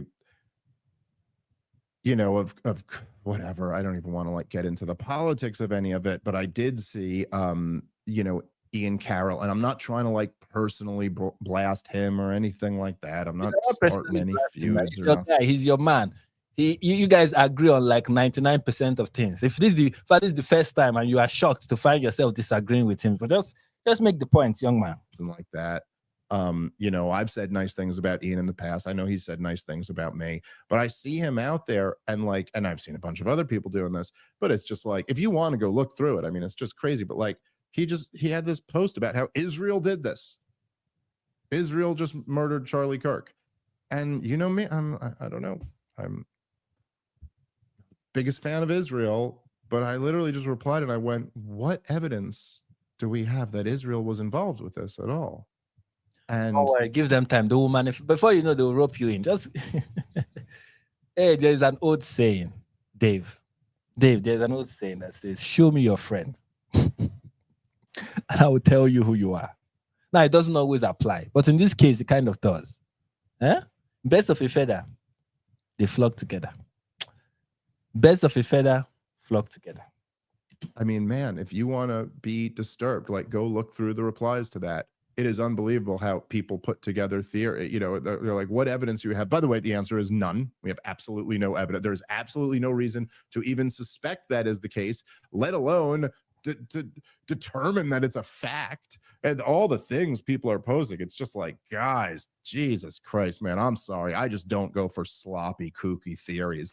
If you got some evidence, bring it to me and I'll be the first one to look into it. But then people going he was waking up to Israel. Dude, he said release the Epstein files, and he once on an interview said the pro-Israel people are getting a little too crazy when they're accusing even me of being anti-Israel, but that's about it. And to his credit, he defended having me at the thing and having Tucker and Megan there and stuff, but you've just got no real theory here, and it just makes no sense at all. It doesn't have to be real. Even the ones you're espousing, it's not real, but you do. So I don't know why you're making it look you're oh, these people are too far gone. No, they are not. They're okay, maybe they are. This is the thing. This is, you know what, in fairness, let me not speak in exaggerations, like I said earlier, and I've been saying repeatedly on this live stream. In fairness, there's a difference between people like, Ian Carroll and Dave Smith. Okay? Dave Smith believes in conspiracy theories that have been debunked and proven unfounded, and is also trying to create new ones. Okay? No, not Dave Smith. Ian Carroll believes in conspiracy theories that have been debunked and is also trying to create new ones because he has learned from watching other conspiracy theories that he too can do this thing. If they can do it, I can do it. So he just, filled with, the hatred for Israel and the hatred for Jews, and with that, it's let's just keep going. Okay? Why Dave Smith, who is actually, I believe, a Jew, I may be wrong about that, but Dave Smith on the other hand, believes and espouses conspiracy theories that have been debunked, but kind of seems logical. He espouses those, but does not go for new ones. So the difference between him and Ian is the kind of conspiracy theories they go for. Ian is accepting of all kinds. It's bring them all. I will entertain all kinds. And Dave Smith is let me go for the ones that are old. The ones that have been debunked. They were once new at one point. Dave, they were once new. They were once, the first time they were spoken, people were this is ridiculous. So from all indication, if this keeps going for 10 years and the conspiracy theories are able to put up a good case, despite how ridiculous it may sound, they might convince you. since you are very open-minded that your brain can easily fall off. They will convince you.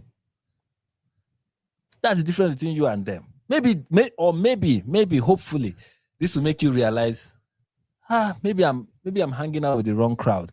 If these people can say something like this, maybe they are also wrong. Maybe. But I highly doubt it. I highly doubt it. I highly doubt it. And then there is Nick Fuentes, who suddenly has become a friend of Jesus. The vultures. These people are freaking vultures. The vultures. That's one. We had our disagreements. Like, let's take advantage of this. We had our disagreements. Where we did agree is that he would go to these college campuses and proclaim the name of Jesus Christ. And ultimately, that is why he was killed. The gunmen that killed him, they hated him because of his defense of Christian morality. Charlie Kirk cannot call himself a Christian anymore. Sorry, you forfeited that. I do not want to hear, and you cannot allow Charlie Kirk to go to one more public event, one more question and answer, one more ask me anything, without being protested, without being shouted down, without being interrogated about this. This guy goes around from campus to campus in the most artificial and phony and fake way, talking about, oh, God made me very blessed that I control $500 million. Oh, I'm so blessed. I'm so rich and I'm so blessed. And oh, God's been so good to me. I'm such a Christian. Oh, the Lord gave me the Sabbath. I take Saturday off. You sit there and call yourself a Christian and then you make excuses for the genocide of 2 million people? Seriously? You stand there and purport to be an evangelist like Billy Graham? Oh, you're the latest Billy Graham? You're our generation's America's pastor? Why? Because you said the right words? Because you said, God bless, God bless. God bless, my friend. Oh, I rebuke the devil in the name of Jesus. Yep, that's Nick Fredo Fuentes. That's Nick Fuentes. What, just a few weeks ago, he was like, this person is not a Christian. And now he's like, they killed him because of his faith. He was a true believer. These people.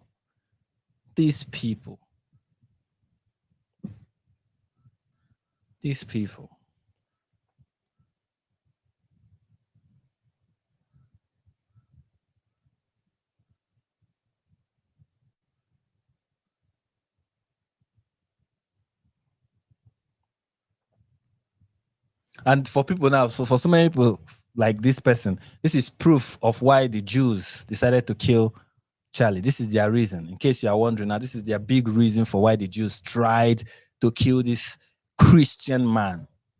Are you ready for their reason? Are you ready for why the Jews were like, now we need to kill him? This is their reason. Jewish communities have been pushing the exact kind of hatred against whites that they claim to want people to stop using against them. Now, I don't like generalizations. Not every Jewish person believes that. But it is true the Anti-Defamation League was part and parcel with Black Lives Matter. It is true that some of the largest financiers of left-wing anti-white causes have been Jewish Americans. They went all in on woke, and it wasn't just ADL. It was some of the top Jewish organizations in the country that have done that. In fact, we have seen this with the recent retreat of Jewish donations that are no longer going to be administered to colleges, right? Mark Rowan, Leon Kopperman. Can we get that full list? It's very powerful. The part of the, so that's totally true. And by the way, Tucker Carlson reinforces this. So I'm going to it was quite a day on the internet. Tucker Carlson was interviewing Candace Owens. We have Candace Owens coming up next hour. And Tucker Carlson mentions that Jewish Americans have primarily been financing cultural Marxist ideas. We said this, by the way, last week, and people came after us. We were on top of it. We actually said it in a different way. We said, I'm glad that Jewish Americans are reconsidering their financing of cultural Marxism. and people misunderstood it intentionally and slandered us as being anti-Semites. But listen to this. Tucker Carlson is completely correct by saying this, that the philosophical foundation of anti-whiteness has been largely financed by Jewish donors in the country. And this is the thing that for them is like, oh, this is proof that this guy is anti-Jewish. No, he's not. No, he's not. And what he said again, what he said first is not wrong. You know, I am somebody who is a proud supporter of Israel. But first, you need to understand that the Jews in Israel are not the same as the Jews in New York. You see, that's why you should not see Jews as a monolith. They're not the same. Okay? Many of the left-wing Jews, like left-leaning Jews, which is a lot of them, had indeed, just like black people in America, but with more IQ. Just like black people in America, but with more IQ, Jewish people have support leftist ideology on campus, in politics, in society. They have, just black Americans supported with their vote. Jewish Americans, prominent ones, many Jewish organizations, prominent ones, many Jewish billionaires, prominent ones, donated to universities and organizations, and even founded and run organizations that, I mean, George Soros, for example. But George Soros is like out there example. But there are even others. And what Charlie is trying to say is, I hope what they are seeing on campuses where people are openly anti-Jewish will make them wake up to the fact of the dangers of woke ideology, the very thing they have been funding and been supporting. That was the point he was trying to make. He's not saying Jewish people are evil. He's not Candace Owens saying that there's a secret occult Kabbalist group of lizard Jews controlling the world, who somehow made Brigitte Macron a woman when she was actually a man. That's not the same thing. And it is something that is true.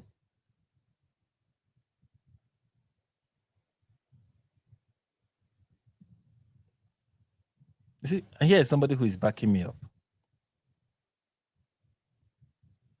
They have been pro-left for a very long time. They have. See, for many Jews, what woke them up to the dangers, and not just even Jews that I know personally.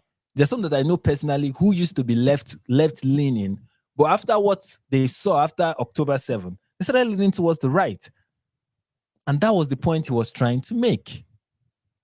The ADL, for example, Anti-Defamation League, or as Elon Musk called them, Defamation League, is a Jewish organization that is very leftist, very pro-censorship. I mean, it has done serious harm to the Jewish community. One of the reasons why accusation of anti-Semitism does not carry any weight anymore is because of the ADL. You say one thing and they're like, he's an anti-Semite. And who are the people who have used the accusation of anti-Semitism to silence people? Have there not been people on the left who are now themselves being anti-Semites? And that was the point he was trying to make. That I hope these people are now waking up to the realities and realizing that they have been supporting the wrong thing. And that is a fair criticism of Jewish people. Not all of them, of course. Even when I talk about black people, it is not all black people in the West that are like that. There are people who are black, who are sensible. I know many of them.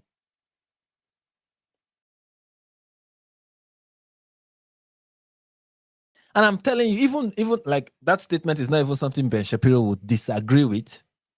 He said that after October 7, he knew many of his Jewish friends who realized, okay, you know what, we cannot be part of the left anymore. That was all he was saying. That is not, and that is why, Mossad is going to leave Iran and be like, yeah, now we need to take that. Oh, we need to take. And let's be sensitive. Some people using reason is something that is difficult for some people, but let's try. If Mossad wants to take out somebody criticizing them in the West, they have like a top list. If they had one, which of course I'm very sure they don't, because that's not their priority. But if they had one, who will be on the top of that list? Charlie Kirk? Not Candace Owens? Not Tucker Carlson? Not Anna Kasparian? Not Jenk? Not those people? Charlie is the person. Come on. So people don't reason. Oh, long time no see. My dear friend. Long time no see. I'm so happy to see you. I'm so happy to see you. So happy to see you in the live chat. This is my very good friend. Everybody in the chat, give a round of applause. Just clapping, what's it called? Clapping emoji for Jax, my sister in Christ.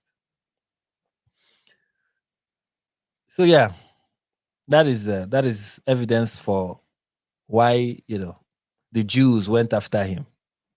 He was talking, he was you know, he was saying things. He was beginning to notice, you know. He was beginning to notice. You know how they talk. Notice how, do you notice? So yeah, Charlie was beginning to notice. The Jews didn't want that, so they took him out. Somebody who is very pro-Israel. And Jewish donors, they have a lot of explaining to do, a lot of decoupling to do, because Jewish donors have been the number one funding mechanism of radical, open border, neoliberal, quasi-Marxist policies, cultural institutions, and nonprofits. This is a beast created by secular Jews. And now it's coming for Jews, and they're like, what on earth happened? And it's not just the colleges. It's the nonprofits, it's the movies, it's Hollywood, it's all of it. It's like time for you guys to wake up and say no. Hollywood, for example, is an institution that is predominantly Jewish. And they are the ones that are cutting ties with Jews now. They're the ones who are like, oh, yeah. They're the ones who have actors that are like, no, the Jews are our oppressors. And that is exactly, he's saying, look, you see the outcome of the ideology you have been sponsoring. Maybe this is time for you to wake up. Maybe it's time for you to realize that these people, this ideology is not good. It is something I will say to white liberals. That at what point are you going to realize that this ideology that you are promoting is not good for you even as a white person? Does that mean that all of a sudden I'm anti-white or I hate white people?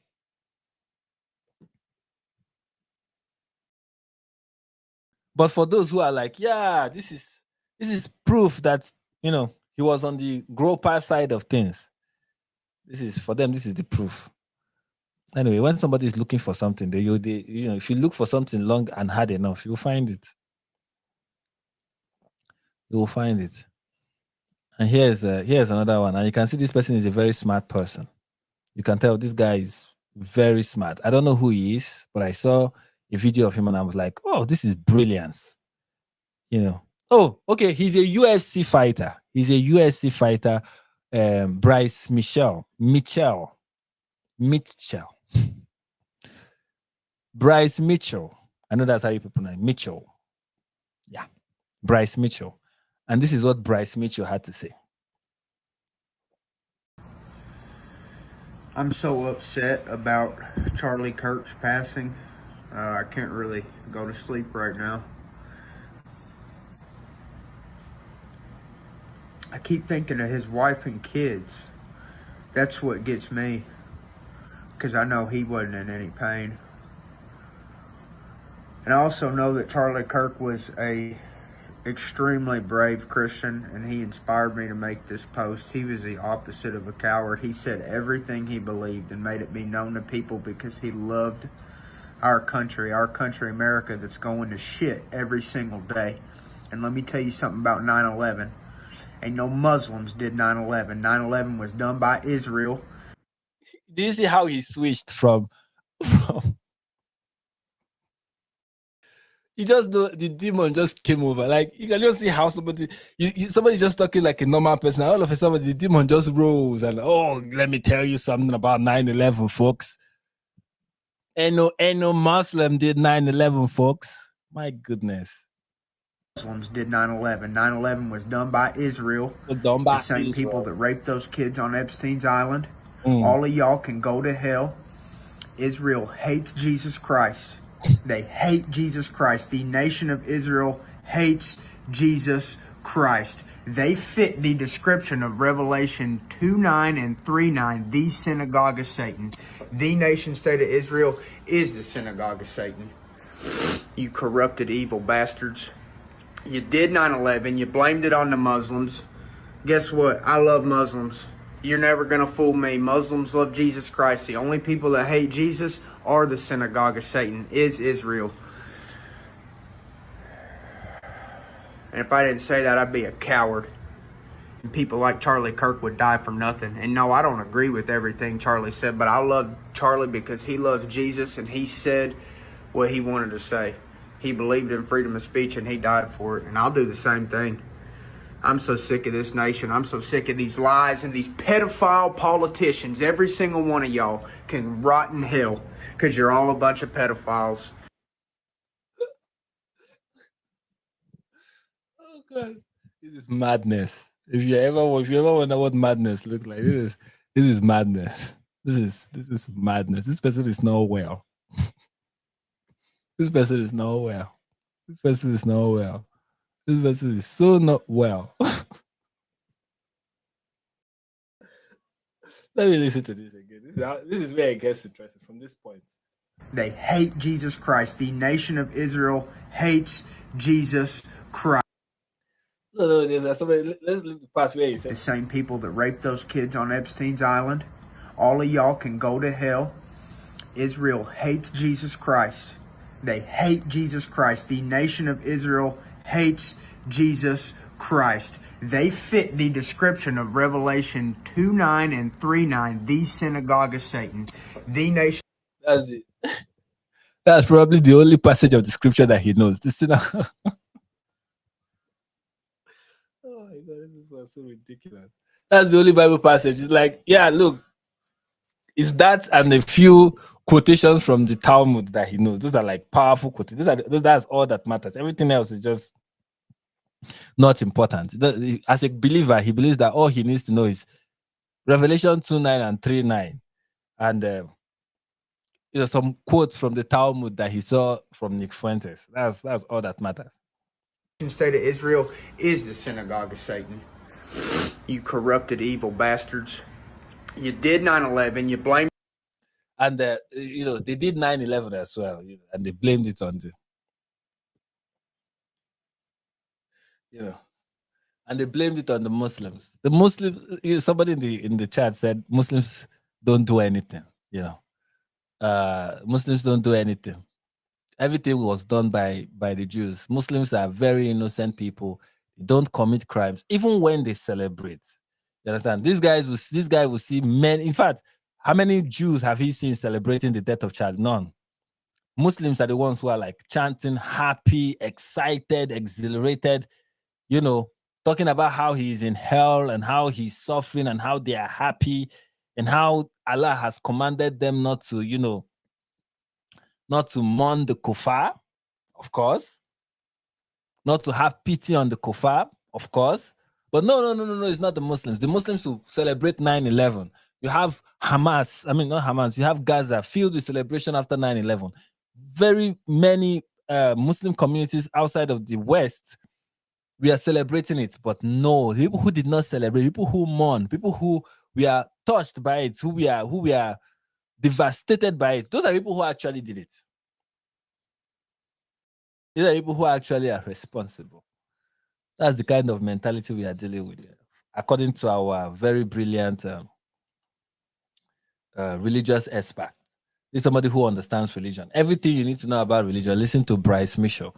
He knows it very well. It on the Muslims. Guess what? I love Muslims. And the Jews are the ones that blamed it. It's not like Osama bin Laden wrote a letter explaining what he did. It's not like he owned up to it and took responsibility for 9/11. It's not that. It's that Jews did it. It should be frustrating to Muslims. Like, ISIS and all these other organizations, what they try to do is to do heinous acts, like heinous terrorist act, to show that, they have very effective and they're very effectual, and they kind of use it to recruit members and to strike terror. That's the goal of jihad, to strike terror in the heart of the disbelievers.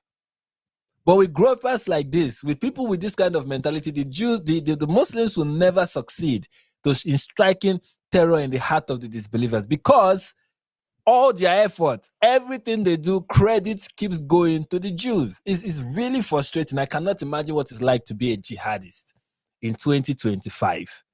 No matter what you do, to strike terror into the heart of the disbelievers, to make them see you to be firm and to be strong and to be powerful and to be expanding. The Jews just keep taking credit. You know, so unfortunate. So unfortunate for these Muslims. I mean, these groupers will make you start feeling bad for Muslims. And I really do. I really do feel bad for these Muslims. They are not succeeding thanks to this, team wits. These very ridiculous people.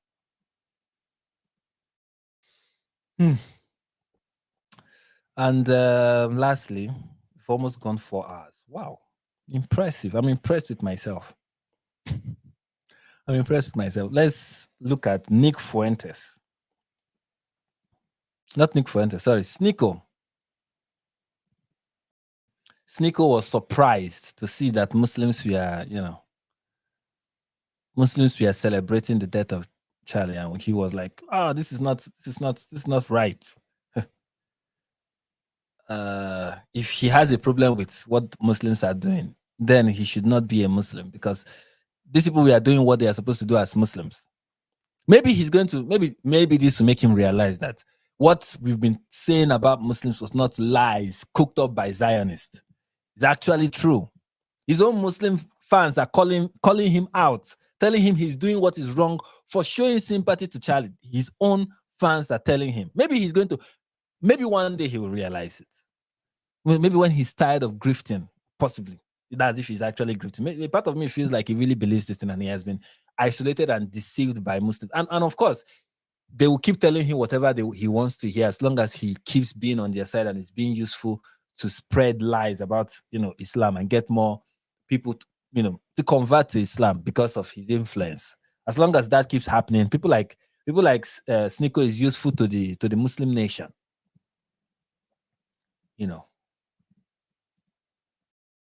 So many pro-Palestine people saying that I shouldn't pray for him because you disagreed with them. What's wrong with you? You think God wants you to celebrate his death? You think God doesn't want you to pray for his soul? Do you want me to jump up and down and joy?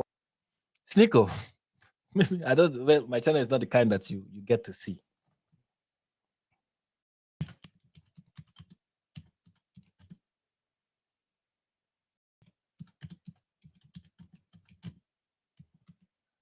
Let me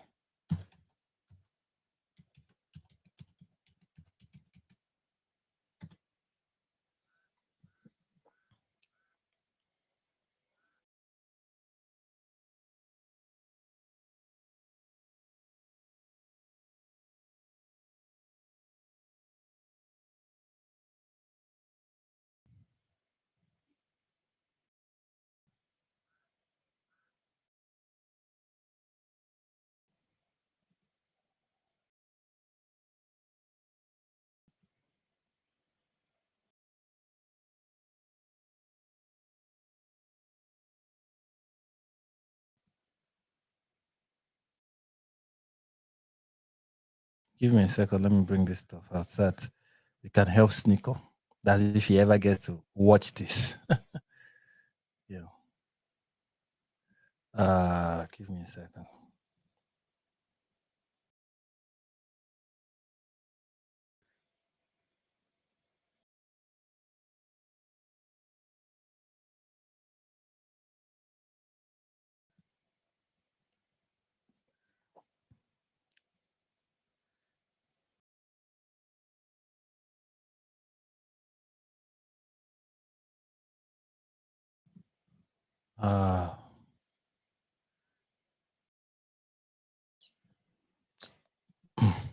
Give me a second.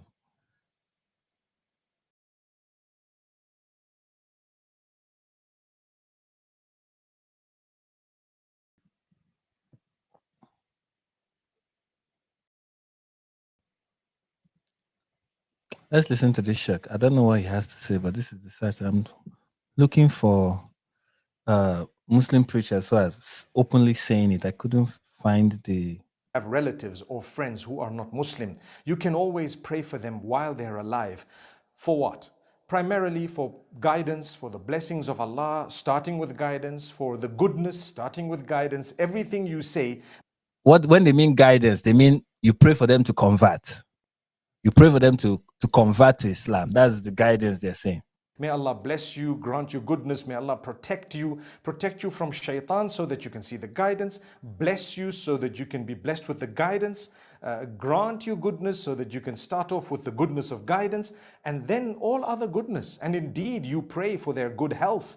There is nothing wrong in praying for your loved ones, your friends, your family, and others to say, may Allah grant you blessings in the sense of health. May Allah protect you in the sense of giving you goodness by protecting you from shaitan. Yes, but giving you good health. That's my mother. That's my father. That's perhaps my brother or sister, my child, my whoever else it may be, my spouse, for example. So you are allowed to pray for them when it comes to sickness and illness. You want them to be cured. When you want anything while they're alive, you can pray for them. The only restriction is after they've died, there's only one thing you cannot do.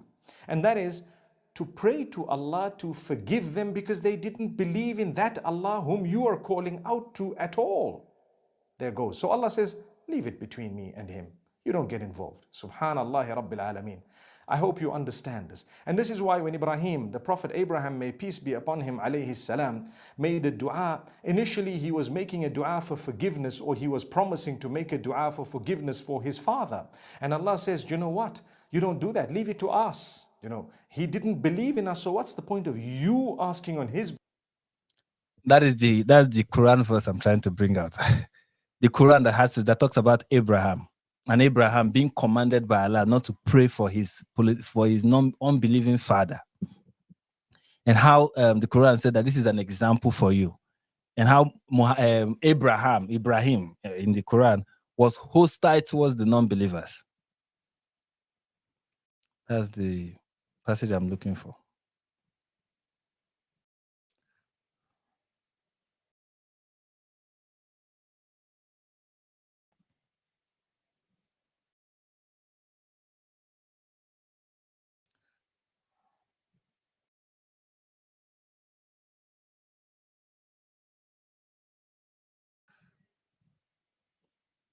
Let's look at Surah.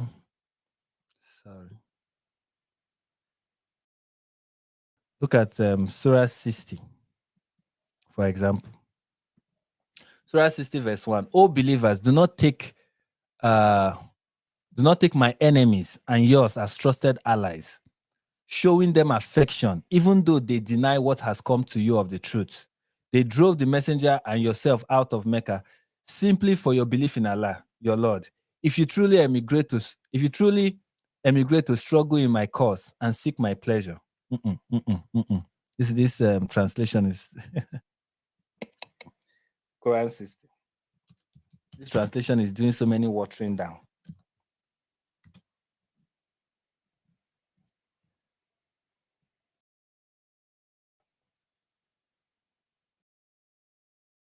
Okay. O you who believe, do not take my. This is from Sahih International. Can I get another translation? All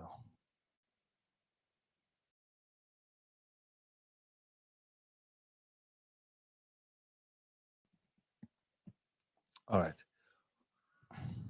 Surah 60, verse 1. O ye who believe, choose not my enemy and your enemy for allies.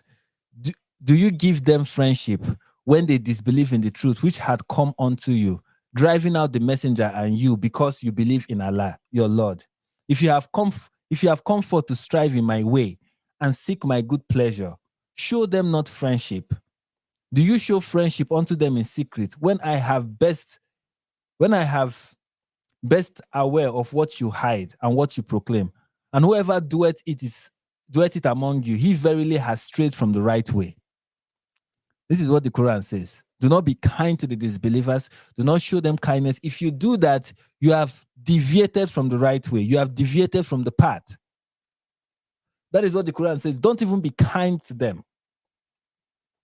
He said, if they have the upper hand of you, they will be your foes and will stretch out their hand and their tongue towards you with evil intent. And they long for you to disbelieve. Your ties of kindred and your children will avail your not upon the day of resurrection. He will part you. Allah is seer of what ye do. There is a goodly pattern for you. This is the part I'm coming to. There's a goodly pattern for you in Abraham and those with him when they told their folk, lo, we are guiltless of you and all that you worship beside Allah. We have done with you, that we are done with you. And there had arisen between us and you hostility and hatred forever until you believe in Allah only. What is it telling Muslims? What is this Quran verse saying to Muslims here? This Quran verse is saying to Muslims that the example they have is in the pattern of this, hypothetical, non-existent Abraham, who said this to the pagans amongst him, that they and him they will have hostility forever unless they become Muslims. Unless they believe in Allah alone, they are going to have hostility forever. Now, he said, but this is not the example you should have. Don't have this example, which is what? When Abraham promised his father, saying, this Abraham promised his father, saying, I will ask forgiveness for thee, though I owe nothing for thee from Allah, our Lord. Indeed, we put our trust, and unto thee we turn repentant, and unto thee is the journey. This grammar is... this old English can be difficult to read. Give me a second. Let me find another translation that will help in reading this. Verse 4. Let's use Yusuf Ali so it will be easier to understand. There is for you an example to follow in Muhammad and those with him when they said to their people, we are clear of you and whatever you worship beside Allah, we have rejected you, and there has arisen between us and you enmity and hatred forever, unless you believe in Allah and him alone. But don't follow Abraham. He said, but not when Abraham said. That means this is the example for you when he said this to his people. But this is not an example for you, which is when Abraham said to his father, I will pray for forgiveness for thee, though I have no power to get aught on thy behalf from Allah. They prayed, O Lord, in thee we trust, and to thee do we turn in repentance. To thee is our final goal.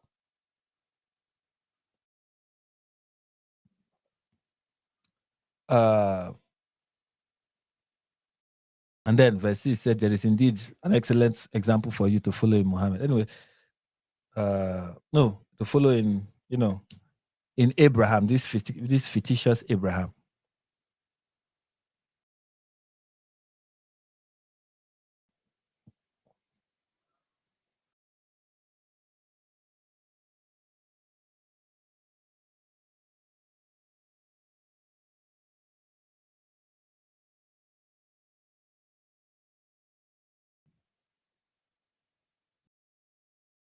So when Sneeko is like, am I expected to be kind and to pray for these people? You are not. The Quran does not permit you to. The Quran is opposing you doing that. And it's saying that is not a good example for you. Follow the example of this Abraham. This Abraham we have in Surah 60. This one that is hostile to the people around him. And he said he's going to have, strife and hatred towards them forever. You have to do that with them forever. You're not even to pray for their forgiveness. You're not supposed to be friendly with these people. You are supposed to have enmity and hatred towards them. You are to hate for the sake of Allah. You are to hate for the sake of Allah.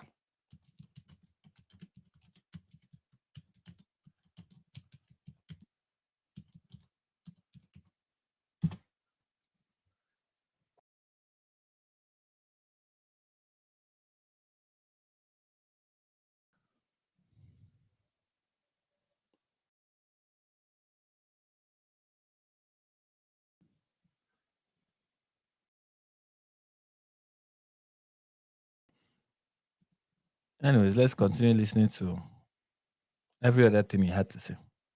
boy because I disagreed with him and then he was shot in front of a crowd. I've seen it in the love speech community, in a community called Love Speech. And I was hiding some of the posts myself. People saying you're smoking on his pack, celebrating his death. This is a father. You understand that even if you are happy about it, the country is going to go in a more chaotic route because of his death. This is a stain on the legacy of this country. This is bad news for everybody. The world is not going to be better off because Charlie Kirk was assassinated. To see people, we're not the same. It's an evil mentality and you're not going to convince me otherwise. Anybody saying that I completely disavow, and you are disavowing your prophet. Your prophet, the prophet that you believe in, that's the person you are disavowing. Your God is whom you are disavowing, Snickle. That's whom you are disavowing. And hopefully this is going to be an opportunity for him to realize, oh, the idea of loving your enemies is a Christian one.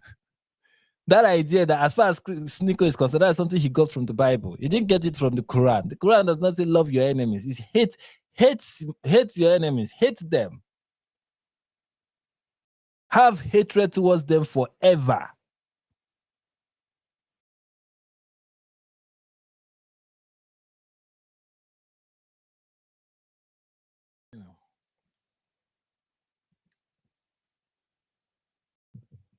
And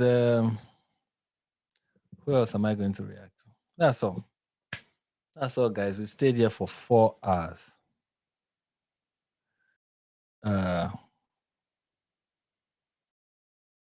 Yeah, that's what he did. He told Muslims that they are not the same.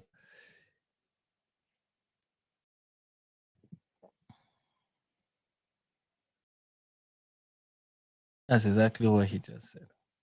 But I hope he realizes the meaning, what that means, like what that means for him as somebody who ascribed to this kind of ideology. Because the people that are saying those things, people who mean those things, are saying it because they believe it. They're saying those things because they have been taught to by the Quran to act that way. As a Muslim, you're not supposed to be friends with non-Muslims. You're not supposed to pray for them. You're not supposed to do anything for them. Especially like the Imam said, although he's trying to give it a very romanticized interpretation. The literal interpretation is you never pray for them. Never seek their well-being. The only thing that is important for you and them is them repenting. Anything other than that, you don't show friendship to them. In fact, you have been commanded to show harshness towards them. They need to find you firm. The disbelievers have to find you firm, have to find you harsh, have to find you cruel. Islam does not believe in conversion through peace and love.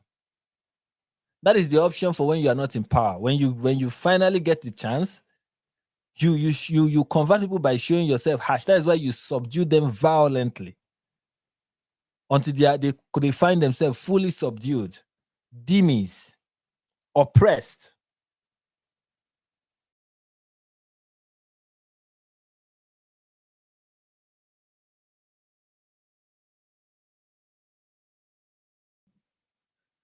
Somebody said Islam is not an Abrahamic religion. No, it is an Abrahamic religion. It is an Abrahamic religion the same way Caitlyn Jenner is a man. I mean, he's a woman, actually. Sorry. Oh, the joke did not go well. Of course, it's not an Abrahamic religion. The point I'm trying to make is the same way Leah Thomas is a woman. The same way Leah Thomas is a woman is the same way Islam is an Abrahamic religion. Same way.